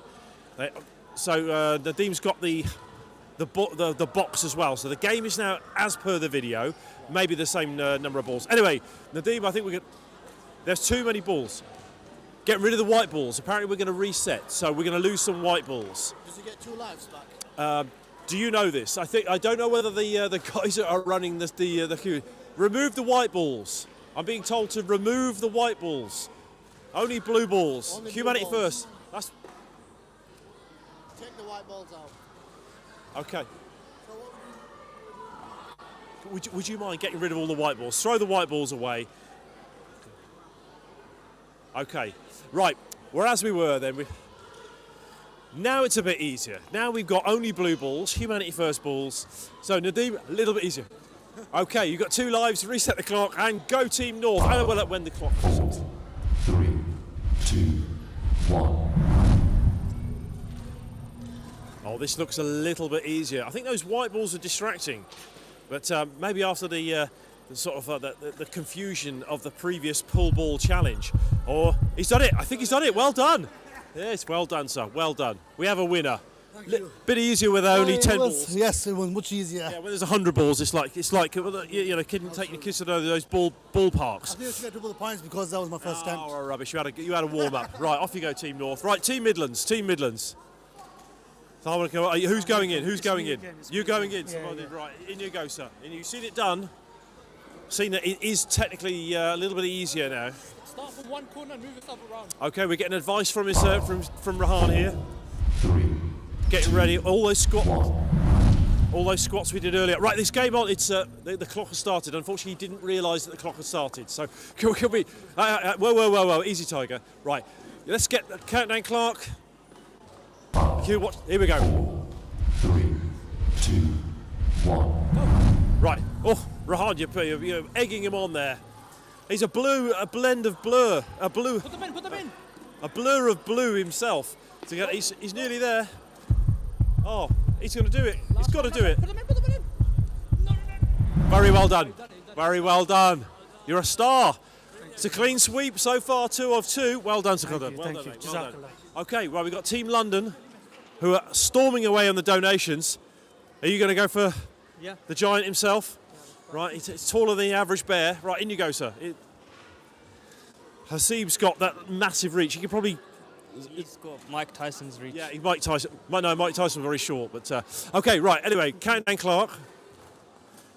3, 2, boys. 1. Look at him. It's like an animated stick insect running round. Oh, but he's also got giant hands as well, so he could just hoover up all those balls and put them in. Oh, it's easy done. Well done. Oh, it's just too easy. Well done, sir. Very well done. Your height played into your advantage there. I think it's all about speed and awareness, and that's it. Oh, mate, well done. You've done very well. That's 2 challenges you've done. You've done very well. And our final group here is our team from the south. Yes. Who's going in? I am going in. Atif, right. Fresh from earlier success. Let's see what he's like with the blue balls. Right, countdown clock when you're ready. 4, 3, 2, 1. Right, Atif's on. Slightly, very, very nimble around the court here. Going for big handfuls of blue balls. Everyone else has done it. It's a piece of cake, this. It's a piece of cake. Well done. Clean sweep. We bought all that time back by you guys completing it so easily. Well, there you go. That's how it should be done. Make a nice challenge, and the boys just showed us how it could be done.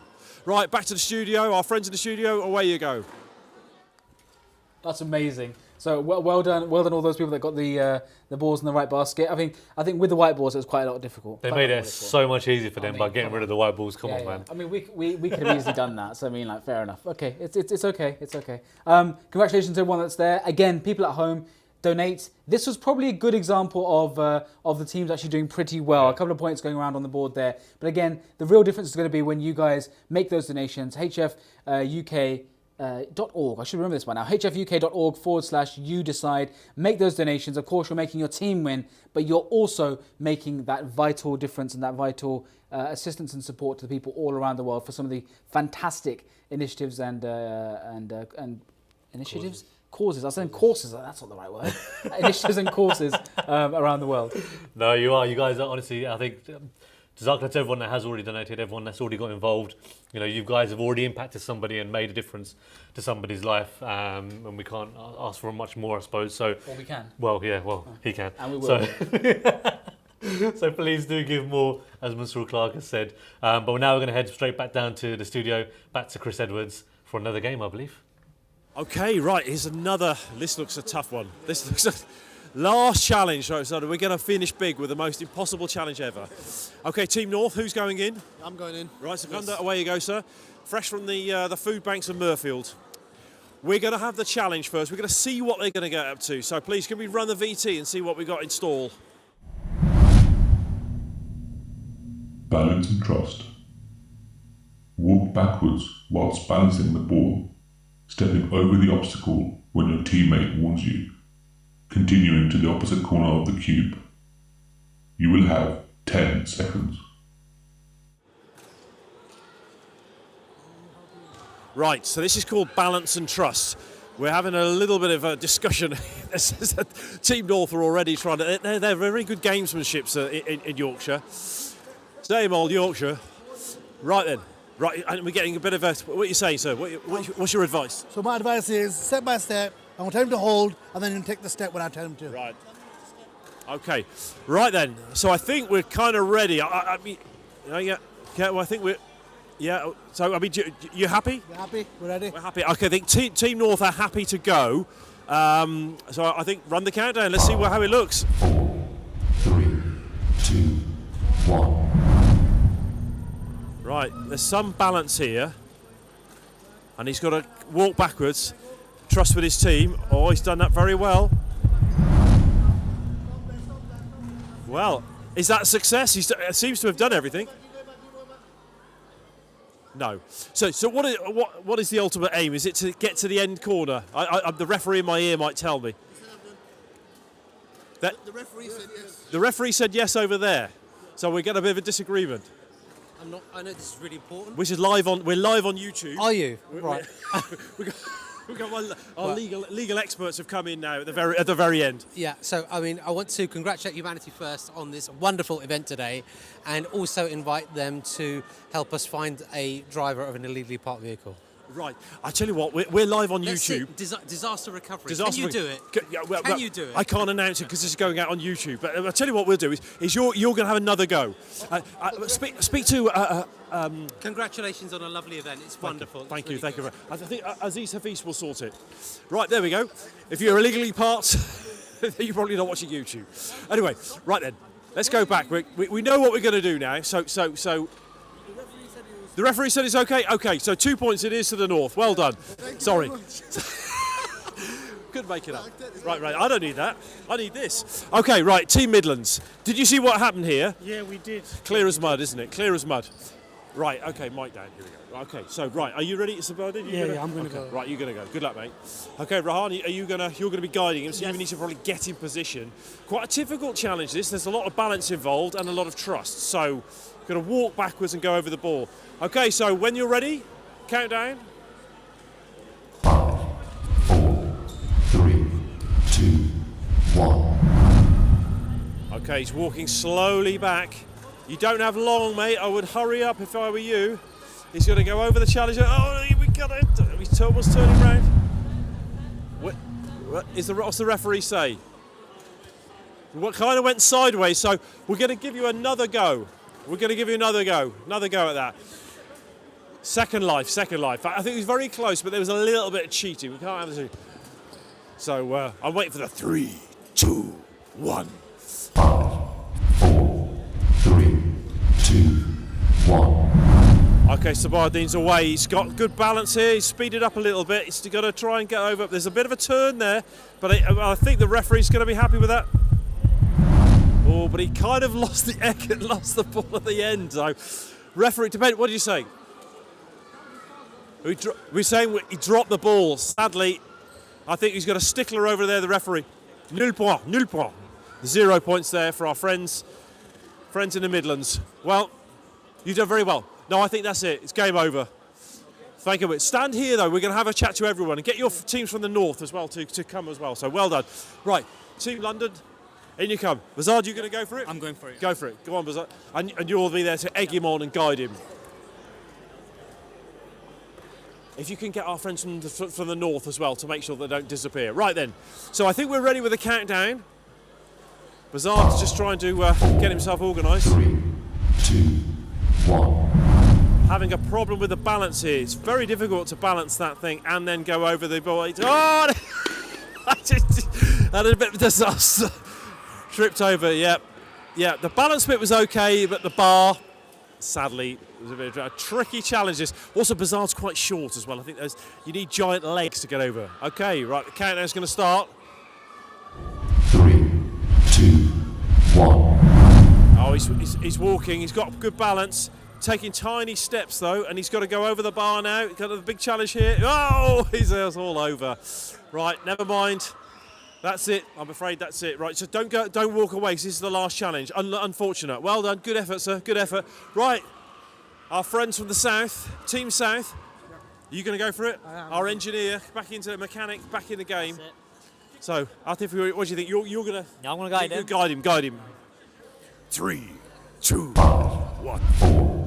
3, 2, 1. I'm going to be hearing that voice in my head, 3, 2, 1 all night. Anyway, here we go, back in the game. Oh, he's doing very well. He's done very well. He's done it.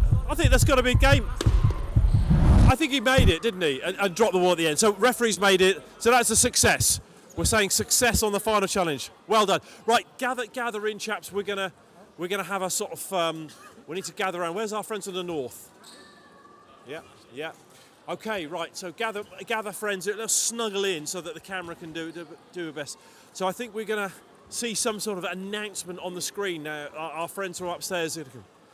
Oh, okay, well, I'm going to invite. So how did you find it, Nadeem? Well, I found it very challenging. I thoroughly enjoyed it, but the whole purpose is to raise as much money for the great causes that we do. He's a great sort of the bastion, the foundations of the Murfield Food Bank. So good. And obviously, Sabadin, what do you think? I thought it was amazing. Like Nadeem Saab said, we're trying to raise money for a good cause, so please be generous and donate for humanity first. Well, of course, all the points that have been gathered are all well and good, but that's actually your donation. So you need to get on your phone and ring all your friends and raid their piggy banks and, put that money in. Right, point so far is coming up on the board there, so we're going to eagerly look at the screen, dodging the cameraman as we see it. Not including the final bonus points. Right, so still there is, but this could all change. If one Midlands, if 100 people in the Midlands gave 10 grand each, they'd be winners. So it's not over until it's over. So still there is chance for the Midlands. But I'd like to thank you all for your contributions. You were the tallest there. You won a couple of challenges. I think you were. I won one, yeah. It was challenging, but I'm confident it will win. People from London, generously donate. Yeah, well, I mean, you're ahead of the game here. What do you think so far? You've had a great day? Yeah, very good. A lot of fun, competitive. Yeah, it was nice to have a chance to do this. You got to buy yourself a balance. Anyone buying a balance board? I think we should buy ourselves a balance board and try the old one-legger. I think that was quite challenging. I think that, but I think we've had a great day. Well done to the cube. I think it was the cube in itself. The erection of the cube was quite a challenge, and I think that it was nice that they actually finally got the colours. Atif, what do you think? Have you got any takeaway points? Any red book points for us? No, I think it's fabulous. It was great, and I think Burhan stole the show. And I really enjoyed it. Yeah, did very well. And Bazard? Brilliant fun. It's a good cause to raise the money, and London keep on donating. Oh, a London man. I'm torn this here. I've got a Humanity First friend. I've got my friends from Yorkshire. I've got all of our brothers here, but obviously I love a Humanity First logoed shirt, so we're delighted. Now, right, we've only got another 80 November, so come on, guys, let's do a few more of these. We got them all earlier. Right, number of donations now. It's going to come up on the screen. Number of donations. So this is how many friends you've got. Look at that. London's got lots of friends. Midland's doing quite well. North, they're struggling a little bit. So basically that means that there's too many people, need to get involved really. But London obviously got a lot of people in their phones books. But it's not over. We've still got a bit of time. It's not the line in the sand is I think maybe half an hour or something like that. It could be wrong, but you know, still get on the phones and ring around. So if you're in the north and it's murky in Murfield, then you can still text in and send your donations. So that was the amount of that was the number of donations. And here comes the amount. We're going to see the big the pie chart. The minions upstairs have been doing all the number crunching. London's going tickle. We got 4 figures. Not a number. There's a divide by 0 in there. I think someone's got the spreadsheet wrong. So I think that any of you accountants out there will be familiar with not a number. I can't. Sorry. Can you say that again, Ros? London has over 1,000. That not a number is over 1,000. So what? They've broken it. They broke the machine. Who knew? But still, there is an opportunity for all the other regions. So our friends from the north, I know you'll be getting on with it. But I'd like to thank everyone here. I think we've had a great day, haven't we? Would we come back next year? Will we be better with the balance and all that sort of stuff? But the day isn't done. We carry on with our telethon. We're going to keep ringing our friends, and we'd like to thank all the people that have donated. You know, fabulous. Thanks for all your donations. I'm a trustee, so it's important to me that we do this globally as well. So don't just turn off now. All the funds have been had here, but please sort of stay in touch with us through the evening. Watch our friends in the US as well. You know, Humanity First doing amazing around the world, and there'll be other interesting topics coming up as well. So don't just leave us. And if you fancy getting involved as well in Nice-Vember, don't forget you can join the squat challenge. You know, with all of us as well. So I'm doing 100 squats a day for Nice-Vember, and I'm going to raise some money as well. So please, if you've got any other ideas for charity, please get on and do it and push the boat out, because every penny is well worth it. Well, thanks very much. Thank you, chaps. Well done. And on to the next. I think the Cube has done its fabulous, and we've got a Cube volunteer as well. Thank you very much, guys. Give us a wave, and we're back to the studio. I feel the need to wave back at them as well. What a brilliant day. I think the guys really had a lot of fun with it. You've got to love live TV. You have to love live TV. I mean, was that your car? No. Someone just left now, so maybe it was their car, but I'm not entirely sure. But again, a fantastic day. A lot of people had a lot of fun, and of course we've seen the donations coming in as well. So it's a very important day. Again, I have to re-emphasize, we have to reiterate the fact that every pound that you're donating is really making a difference around the world. Of course, there's loads of different charities around the world that you can donate to, and we speak on behalf of Humanity First, where the money that you give literally goes to the people that need it. There's no funds and there's no like diluting of your money where actually you don't know where the money is going. There's transparency, and there's these projects that you can see around the world coming into fruition before your eyes, and you can very clearly see where your money is going and what difference it's making. So again, some fantastic projects around. We're going to be going and looking at another one shortly. I know for a fact that one project which we've been speaking about before is the Water for Life project. I know we'll look at that in a little while as well, but I'm told that that's very dear to your heart particularly. It is. I think one of the biggest challenges I think people face when they give money, and a lot of charities always say, is that people say, where's the money going? What's happening? And we, as a family, we donated recently for Water for Life. I thought it was a very powerful project. And actually, we were sent all the videos and the pictures of all of the people within that village once that pump had been installed. And for me, that was the moment. Where was that pump installed? So that was in, I think it was in Namibia or Zambia, one of the two.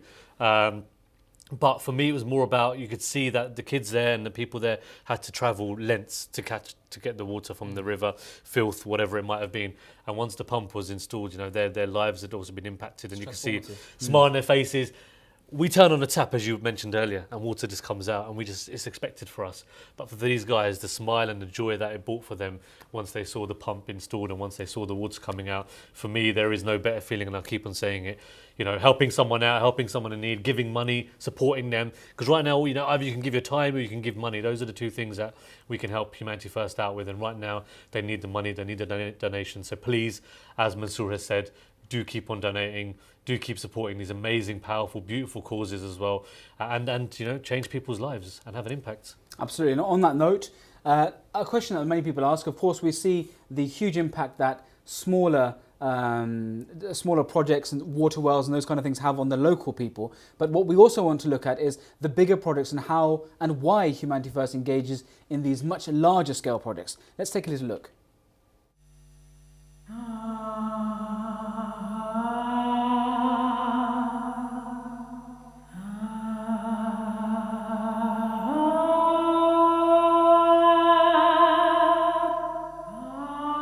This is not only environmental.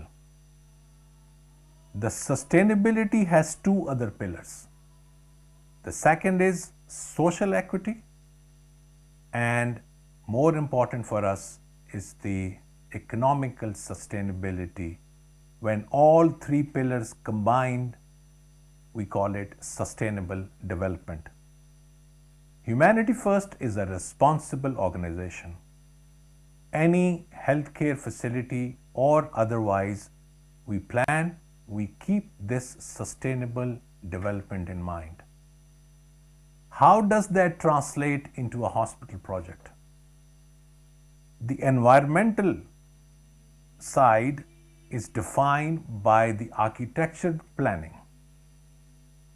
What we try to do is that the design which has minimum carbon footprint, we make use of natural light, the greens, the smells, lavenders, jasmine, all this help into the environmental sustainability of the project.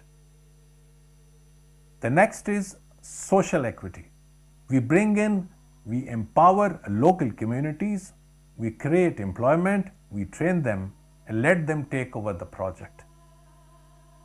Lastly, the project has to be economically sustainable, and for organizations like Humanity First, it is very important that the hospital must have sustainable revenue so that it can, otherwise the mother organization will keep on putting the funds with no bottom, and the funds will go into a bottomless pit.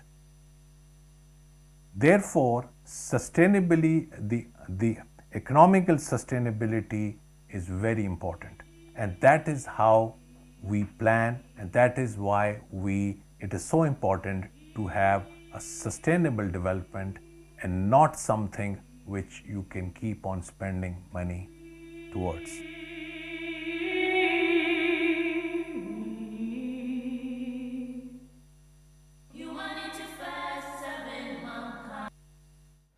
Sustainability. That is the word of key, isn't it? exactly. Everyone keeps talking about it, and sustainability is where. How can we take something and invest in it to get it to a point where it becomes self-sufficient? And it's standing on its own 2 feet. So, look, any charity around the world could very easily just say, look, keep on sending donations for different projects that will need continuous donations to keep them running. But the idea behind this is not to keep giving people handouts. The idea behind this is to make projects self-sufficient so that people can actually use those not as a externally run organization, but rather an amenity or a service that is available to them and is self-sustaining. So it's there for years to come, regardless of donations or regardless of whatever else is funding. And that's really, really key, and I think something very, very important and integral to all of Humanity First projects. And imagine the impact that hospital will have in terms of the training and development of the staff. Then that will continue training and development, and it will become a timeline of where actually the local community will then rise up themselves and become more educated. They'll become doctors, they'll become nurses. So it's not just impacting people who need those services, but it's also helping the wider community as well. And that is what HF is all about. You know, we're forward thinking. HF is always about what can we do? How can we invest up the money that you guys donate very, very wisely to have the greatest amount of impact possible over the longest period of time. So please, guys, keep on donating. We saw all the guys from the north, the Midlands, and the south take part in those amazing games. I know, it seemed like a lot of fun for those guys, but they were doing it for a cause. They were doing it because they support HF, and they really, really understand the challenges that a lot of people are facing in today's world. Yeah, absolutely. I think I'm being told, this isn't confirmed yet, Atif, but I'm being told that we might be having a special game being set up in the square. But before we do, can you the £10,000 burger? I'm going to hold it. Come on. I think there's a person that can say it a lot better than I can, and I'm waiting perhaps that they'll be able to say it. But fear not, If it's not said by the end of the program, I will tell you. I feel like I've hyped this up so much. It better be good now. It better be good. The £10,000 burger. There you go. That's going to be the name of the show. But I mean, like, the thing is, I was saying that I'm told that perhaps we are going to be having a special game set up in the square or the cube, whatever you want to call it. And hopefully we're going to be going there soon to see. I'm not sure who's taking part. I'm hoping that Chris is going to be taking part, but we'll get to that anyway. Of course, this whole thing has been about donations, and there's been lovely people all around the UK, indeed all around the world, that have been sending in those donations. Please, if you are listening to this, or indeed if you're watching this back later on after we've finished our live, please jump on again the website to go on to hfuk.org/you decide. The details are all on the screen for you to follow. They're not just there for you to read. Please jump on right now and make a donation. Of course, however much you can do, nothing is too small, but however deep you can dig in your pockets to make that donation, please remember that it's not just a contribution that you're making because you might feel nice at the time or you have a bit of extra cash lying around. This is a sacrifice that you're making for the sake of fellow human beings. People whose children are dying, people who cannot find morsels of food to eat, who can't find clean drinking water, who don't have access to education or healthcare or sanitation, people that don't have access to the very basic things that we take for granted. Things like throwing away pizza crusts, or letting the water run cold before we fill up our glasses, or filling the bathtub full of nice hot water with lots of different soaps. These things are luxuries that actually we don't need. In reality, what we need to do is understand who we are as human beings, our purpose on this earth, and also try to make the lives of our fellow human beings as comfortable and as livable as possible. And that's all done through our donations. So please, the details are on the screen. Please make sure that you jump online right now, make those donations, dig deep, and I'm sure that you'll feel the happiness and the blessings of doing so. Bathtub full of soaps. There Interesting. There you go. But we actually now have one of the amazing initiatives that Humanity First is a part of, is actually Kenya Adopt a School. Where you can actually kind of help transform schools, help provide books and equipment for the kids to actually learn and want to actually really enjoy school, and help them to, again, as we mentioned, in terms of having a wider impact. They educate themselves, they become better in their environment, they then go on to actually become people that are involved in their community as well. So let's have a look at the Kenya Adopt a School scheme. So we see that they don't have access to clean water. We're here to put up water purifiers for them. I know at this moment from now, my pupils will be taking some clean water, which means, as you know, clean water is very much good for the pupils to prevent anything like sickness in their health.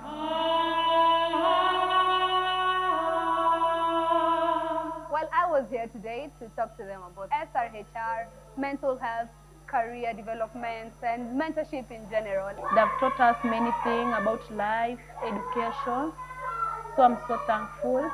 They've supported us with many things.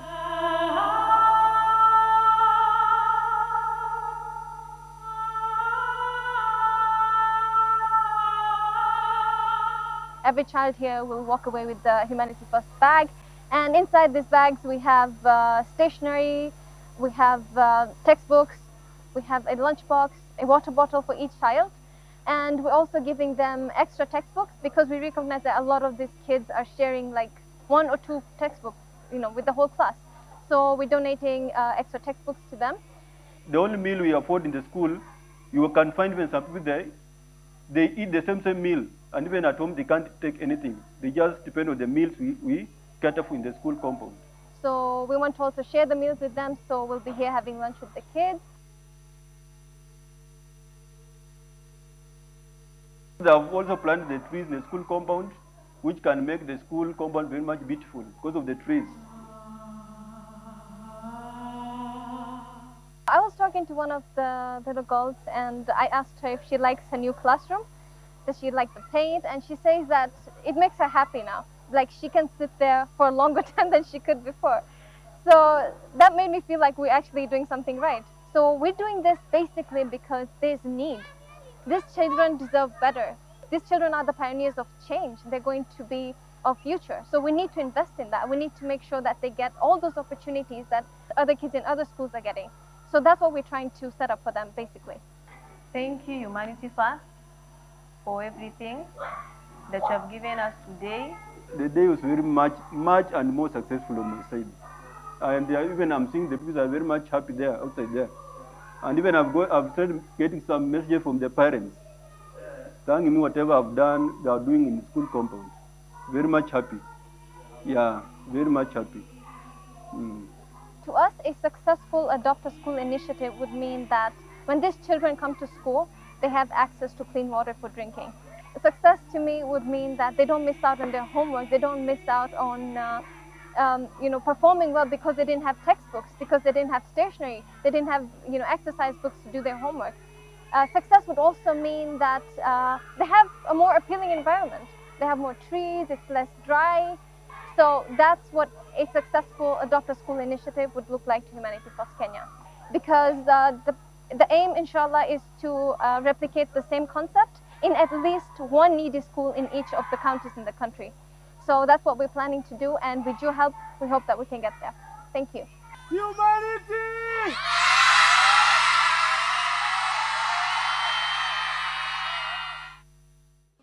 Okay, right, we're back down in the hall. We've had a bit of interest here back in the exhibition area, and obviously you can see there's still lots of activity, lots of kids still burning their energy there, playing golf and the like. There's scale electrics and laser tag, and we've also got a few. Oh dear, look, there's a golf ball there. It was caught me in the back of the heel.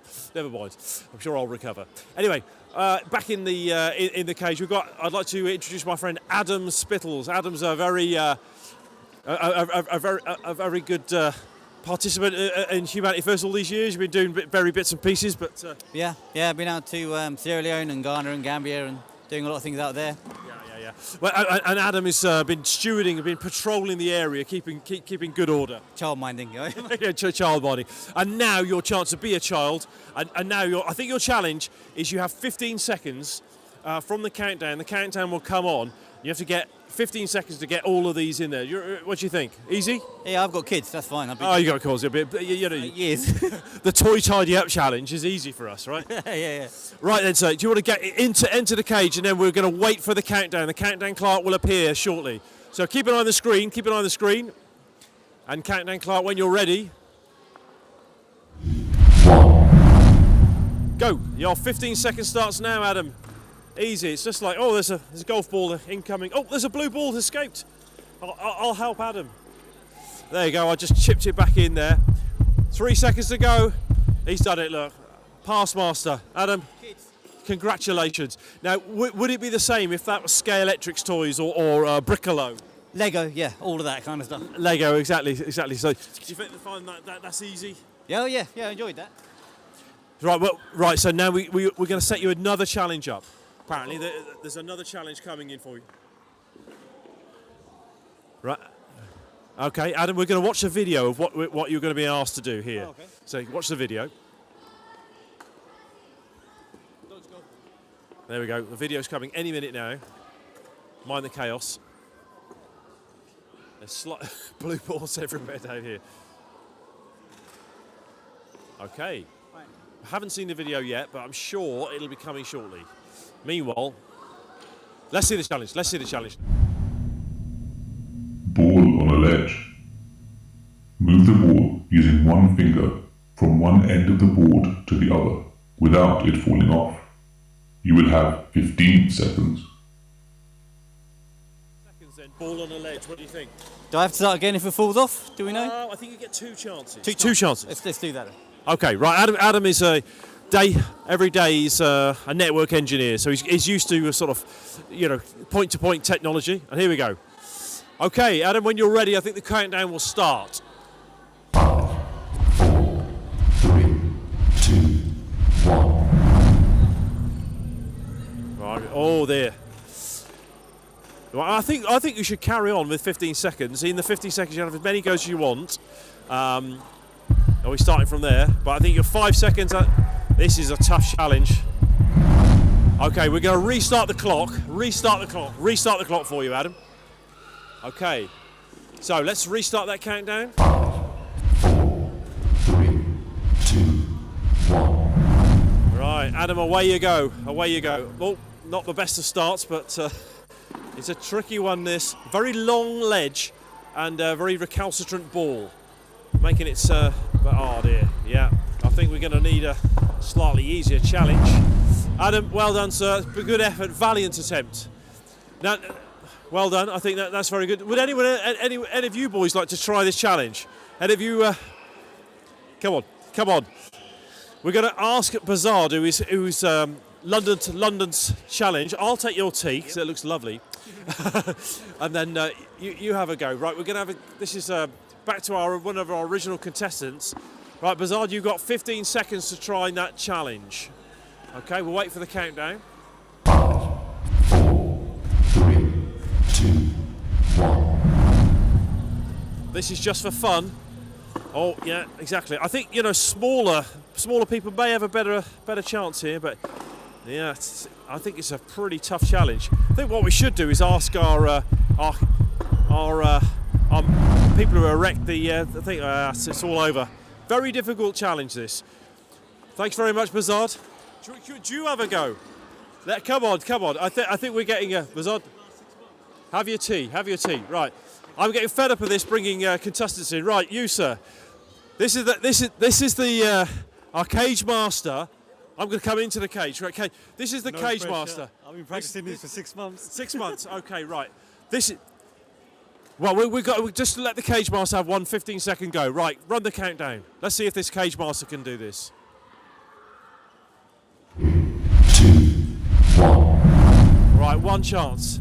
He's the cage master. He should be able to do. Oh, there was a thumb there. Oh, right, he's got 15 seconds to do it in, and then we'll be back to the studio. See, they've set this challenge up, and even the cage master can't do it. Right, there you go. I rest my case, my lord, that these are impossible challenges. Right, back to the studio. Brilliant. There's some amazing footage there of the cage master not able to roll the ball down the line. But again, of course, we are assured that all of these tasks are indeed possible and have been practiced before, though I don't think the footage very much proves that.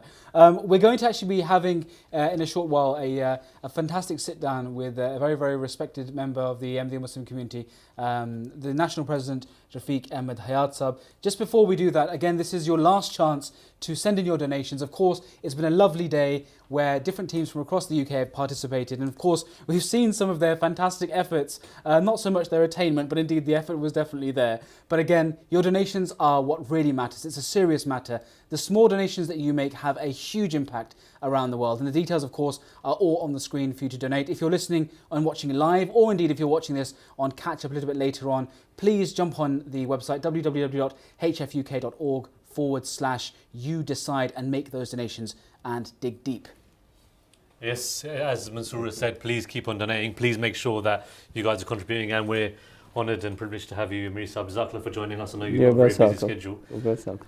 Amir Sab, you've been here for a long time, and in terms of from the start of time, I remember some of the stories you told me about when Khilafat came to the UK.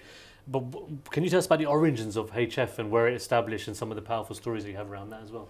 Assalamu alaikum warahmatullahi wabarakatuh. HF actually started when we had the conflict in Bosnia, and we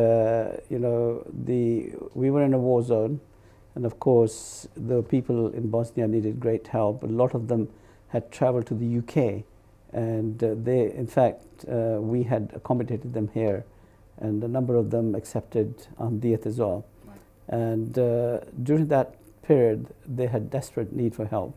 Therefore, under the direction of Hazrat Rabi Rahimahullah, we started sending convoys of food and blankets and things like that from here.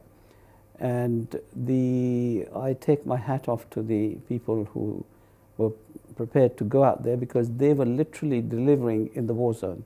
Wow. And it was a difficult journey trying to negotiate through the various checkpoints, through going into a zone where you were probably being fired upon. The officials were hostile, on both sides. And still, in spite of all that, our teams went out there. They had all kinds of logistic problems. Sometimes the vans broke down, and they had to travel through the night. But that basically was where it all started. And alhamdulillah, after the conflict was resolved, then Hazur Anwar wanted Humanity First to become a disaster relief organizations who would be available throughout the world wherever there was a disaster. And I remember one of the very early disasters that took place was in Kobe in Japan. Right. And we, at that stage, I was involved with the MTA, and we used to do a live link from London to Kobe. And there our volunteers were providing food and hot drinks and everything. And every day we used to get an update for the MTA news bulletin. All the way from Japan? Over from Japan. Wow. And also Imam Sahib was involved with that because some of the people who only spoke Japanese, and Imam Sahib, of course, was there to translate for us. Wow. So that was the very early period. But then, of course, a lot of other disasters took place around the world. We had disasters in China, in Pakistan, India, the Katrina disaster as well, then disasters in other parts of the world. And slowly our teams were building. We were becoming a force which was able to, at a very quick, short notice, was able to send out health staff, volunteers. And the great thing about the Jamaat is that we have volunteers throughout the world. In 200 countries. So anywhere in the world, for instance, if Katrina took place, we had actually volunteers immediately from Humanity First there on, helping out. Also here in the UK, when we've had problems, immediately we've had people going and helping out. Grenfell, for example. Absolutely, Grenfell was a great classic example.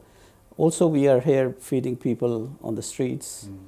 We have food centers now where people can go and get food. So, alhamdulillah, Humanity First, the role has been expanding throughout. Then, of course, in the Africa, it has created great strides because we started with providing clean water to people. Now, water is the most essential element for existence of human beings. And without clean water, I remember, young children used to walk half a day to go and bring some dirty water from some pond somewhere. Unthinkable here. Unthinkable here, but we turn on the tap and everything is on. But this is the reality in a lot of places in the world.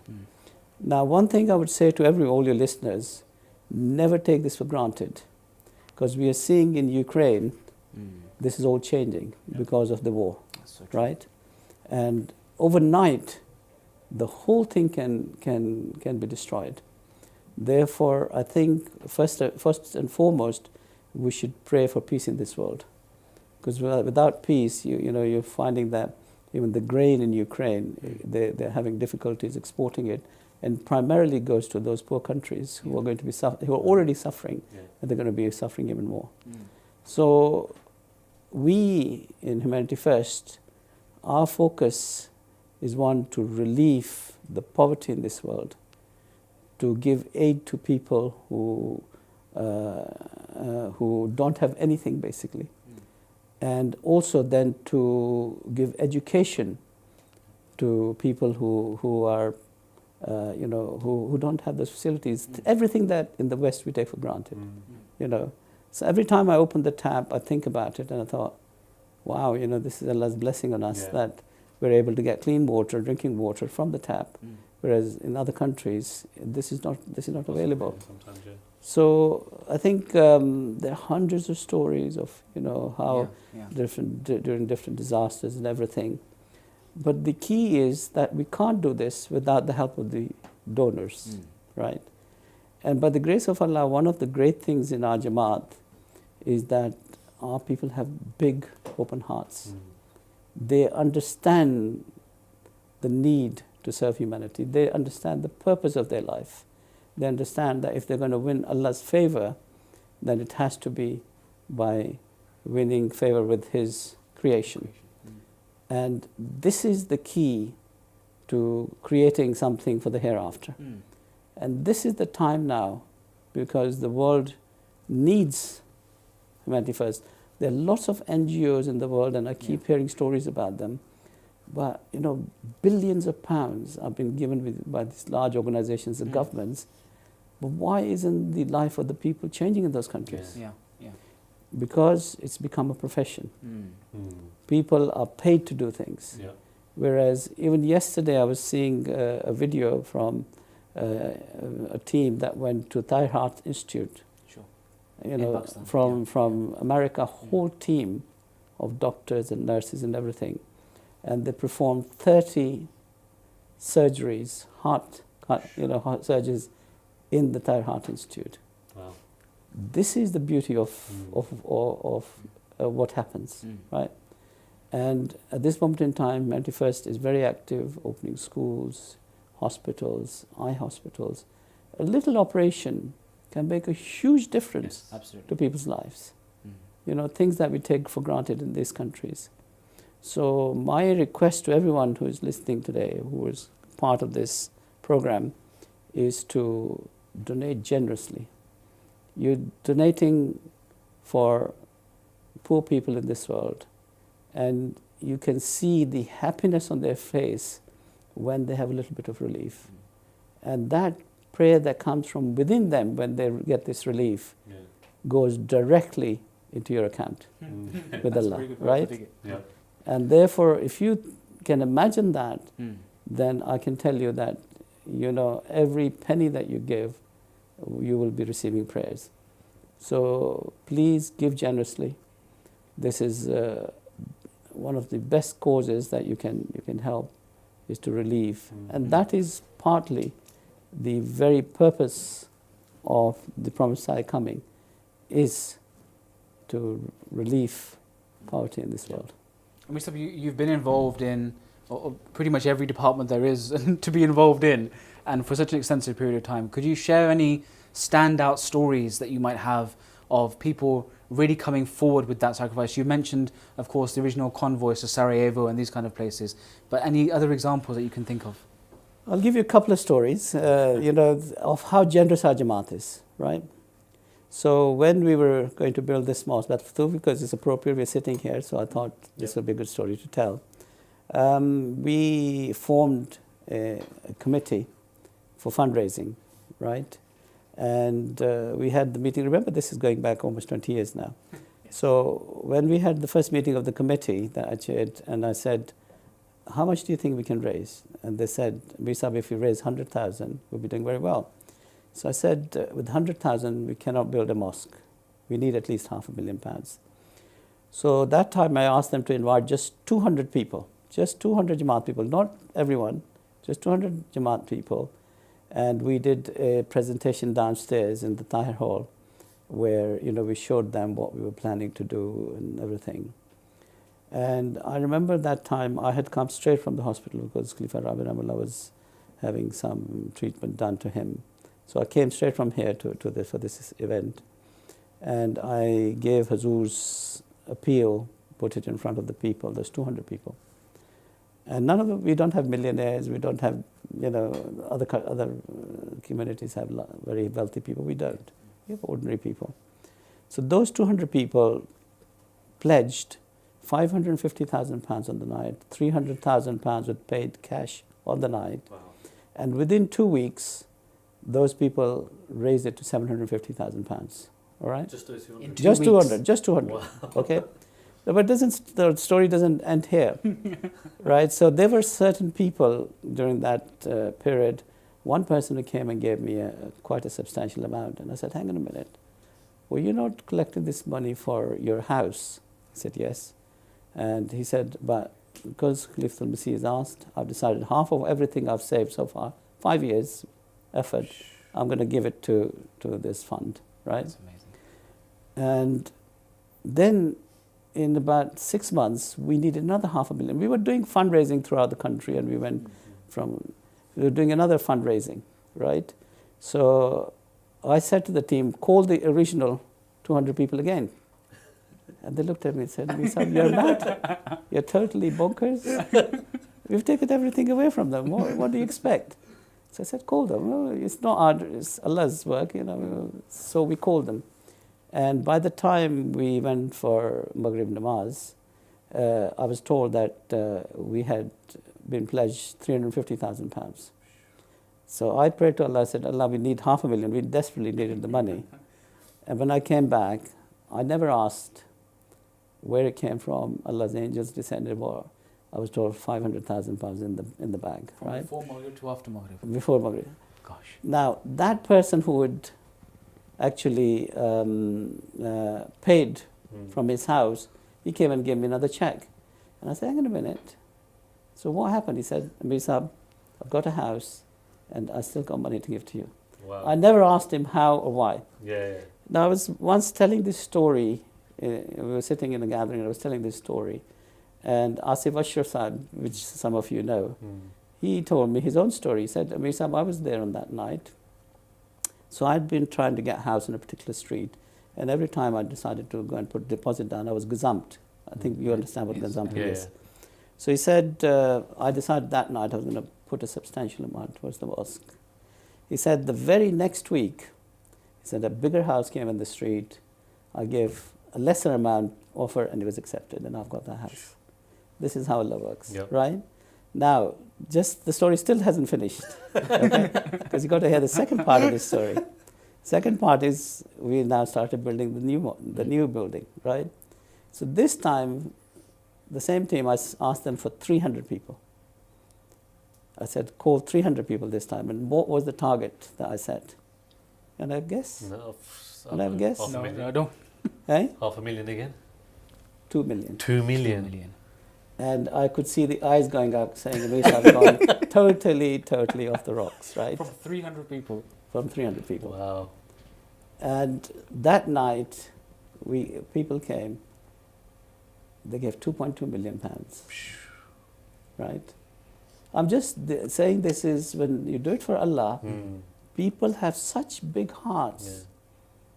It's nothing to do with us. It is people's relationship with their Creator and Khalif al-Masih. Because when Hazur makes the appeal, that is the key to this. When Khalif al-Masih asks the Jamaat, you see that people's hearts open and they're prepared to sacrifice everything for Khilafat. Yes? Our job is just to become instrumental in trying to raise the funds. And then, it doesn't stop there. Then we went into COVID and we couldn't have a physical event. So guess what? We decided to go virtual. And we decided one evening we'll do a virtual event. And guess how much we raised from the virtual? I'm going to say more than 2.2 billion, but I'm maybe optimistic. But £2 million. Oh, really? Wow.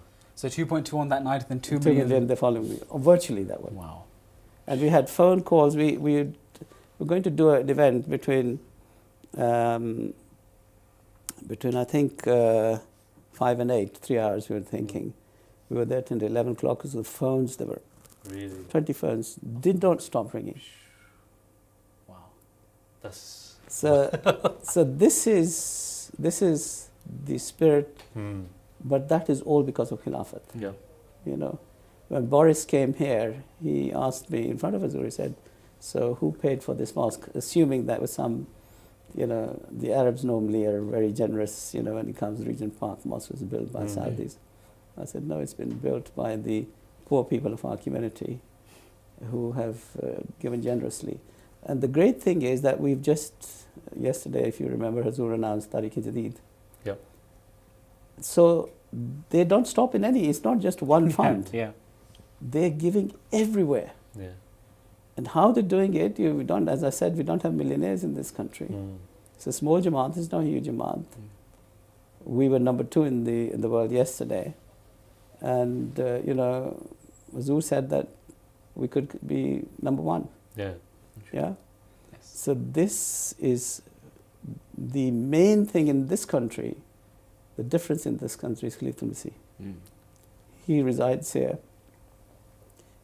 People get Allah's blessings through him.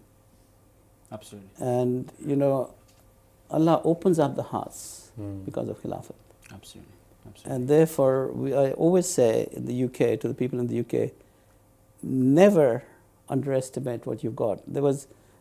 I had a question asked session last weekend, And one of the boys said, Amir Saab, we've been trying to get Mulaqat with Hazur, and we have not seen him for a whole year. I said, you know, you're the lucky one. I said, today you can go and read namaz behind him. You can see him at close distances. I remember when I was in Qadian, I was standing amongst the crowd. There were 70,000 people there. Most of them had absolutely zero chance of meeting him, and they'd never even seen him before, first time they were seeing him. And all they wanted was him to look in their direction, so that if they made the eye contact with Hazur, that for the rest of their life, that was done, right? And you know, here people come from all around the world. 1 minute. 1 minute is all they get with Hazur. And that, for the rest of life, it's gold dust. Is gold dust. So this is the blessings of Khilafat. Everything we are sitting in this studio, this is the blessing of Khilafat. When Khalif al-Masih, Rabi Ramla came in this country, and I've spoken about him many times, we had nothing, right? We're a very small Jamaat. The first Jalsa Salana, as I mentioned, took place in Mahmood Hall. Yep. Nobody can imagine, right? And the final session was done in Surbiton Recreational Center, where 1,500 men, 1,500 women came. And then we bought Islamabad, and we thought, wow, such 25 acres? What will we do with 25 acres? Amazing. Well, you've seen in a very short period, under Khilafat, what has happened in this country. I guess that's the reason why we're trying to get everyone to understand these blessings and to really get on and dig deep and donate. Amir Saab, again, as always, it's a pleasure sitting with you, and thank you so much for giving us your time. You're welcome. I should also mention that respected Amir Saab is also a patron of Humanity First as well, so we should thank him on that regard as well. But again, Jazakumullah Sinzar, thank you very much for Amir Saab for that lovely interview. Amir Saab, actually, we're going to be now going back into Tahir Hall to see what is happening with Chris, who is, I believe, looking at the final scores and the final results for the competitions today. Let's go and have a look.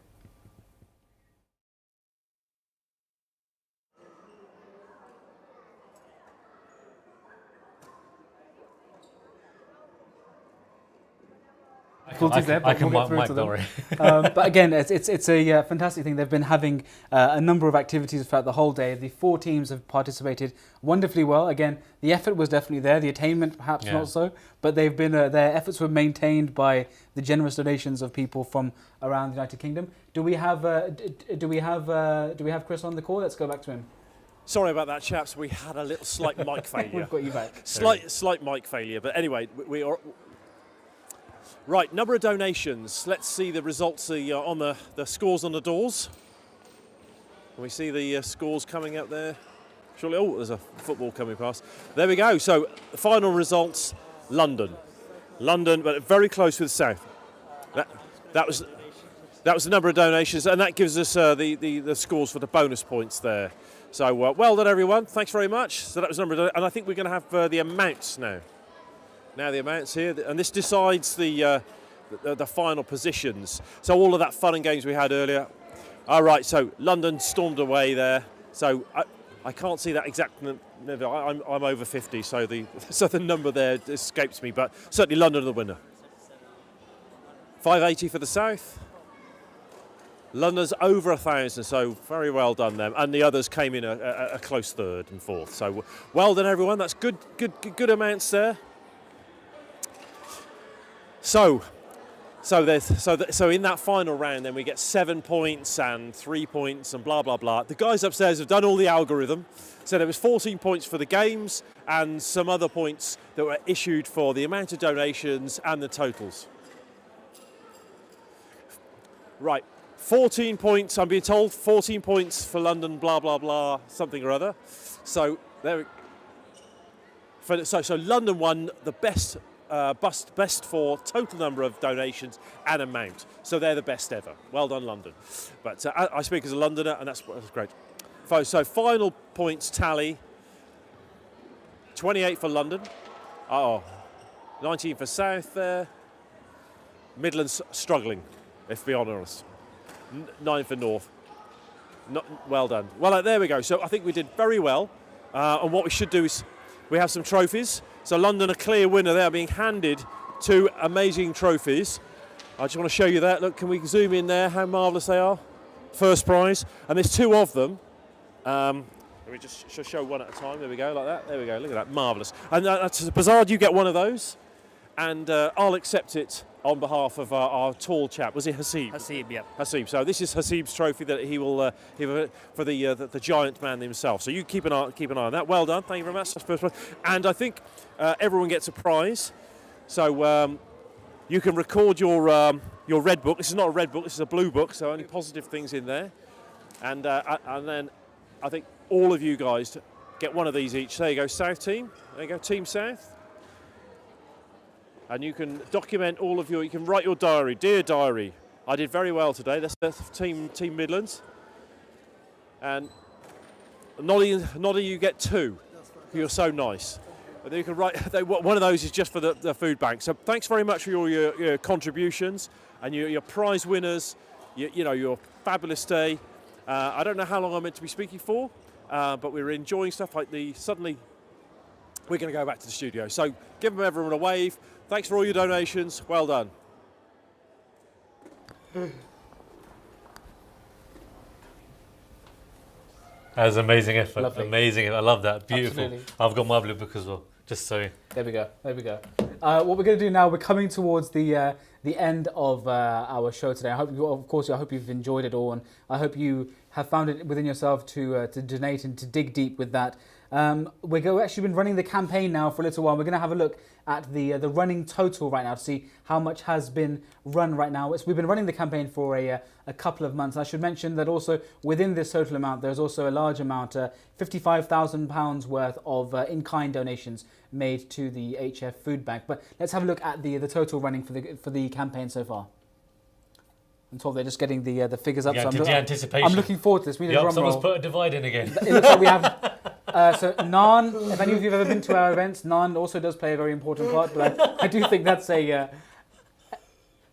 I'm told it's £243,000, which is a fantastic number. Thank you everyone for your support. Of course, to remember that also includes £55,000 of in-kind donations made to the food bank. So again, a fantastic amount of money raised by the very generous people around the world. Technical guys, obviously very hungry. There is the magic number on the screen now, 243,000. I think to Amirsab's point, you guys, Jazakallah, thank you very much for all your donations. You guys have dug deep, you guys have given, and you're going to genuinely make some really powerful and impressive impacts on people's lives across the globe.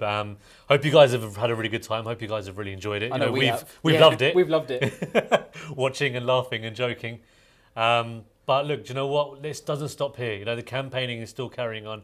You guys can still donate. You guys can still contribute.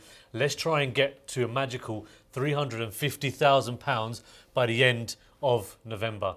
And inshallah, if we get to £350,000 by the end of November, me and Mansour live on air will do all of the 8 challenges that you guys have all watched today. He's not running this by me. He can do it himself. £350,000 by the end of November, and we'll see what happens. Of course, don't forget to like and to subscribe and follow Humanity First on all the socials. I'm not going to read them all out now, but again, I'm pretty sure some of the details will be on screen. Again, a massive, massive thank you from Atiq, myself, and of course, our lovely Noel, Chris Edwards in the Cube. Thank you very much from all the teams, and thank you everyone for tuning in at home. Please again make sure you donate if you're watching this live, or if you're watching it later on. £10,000 burger.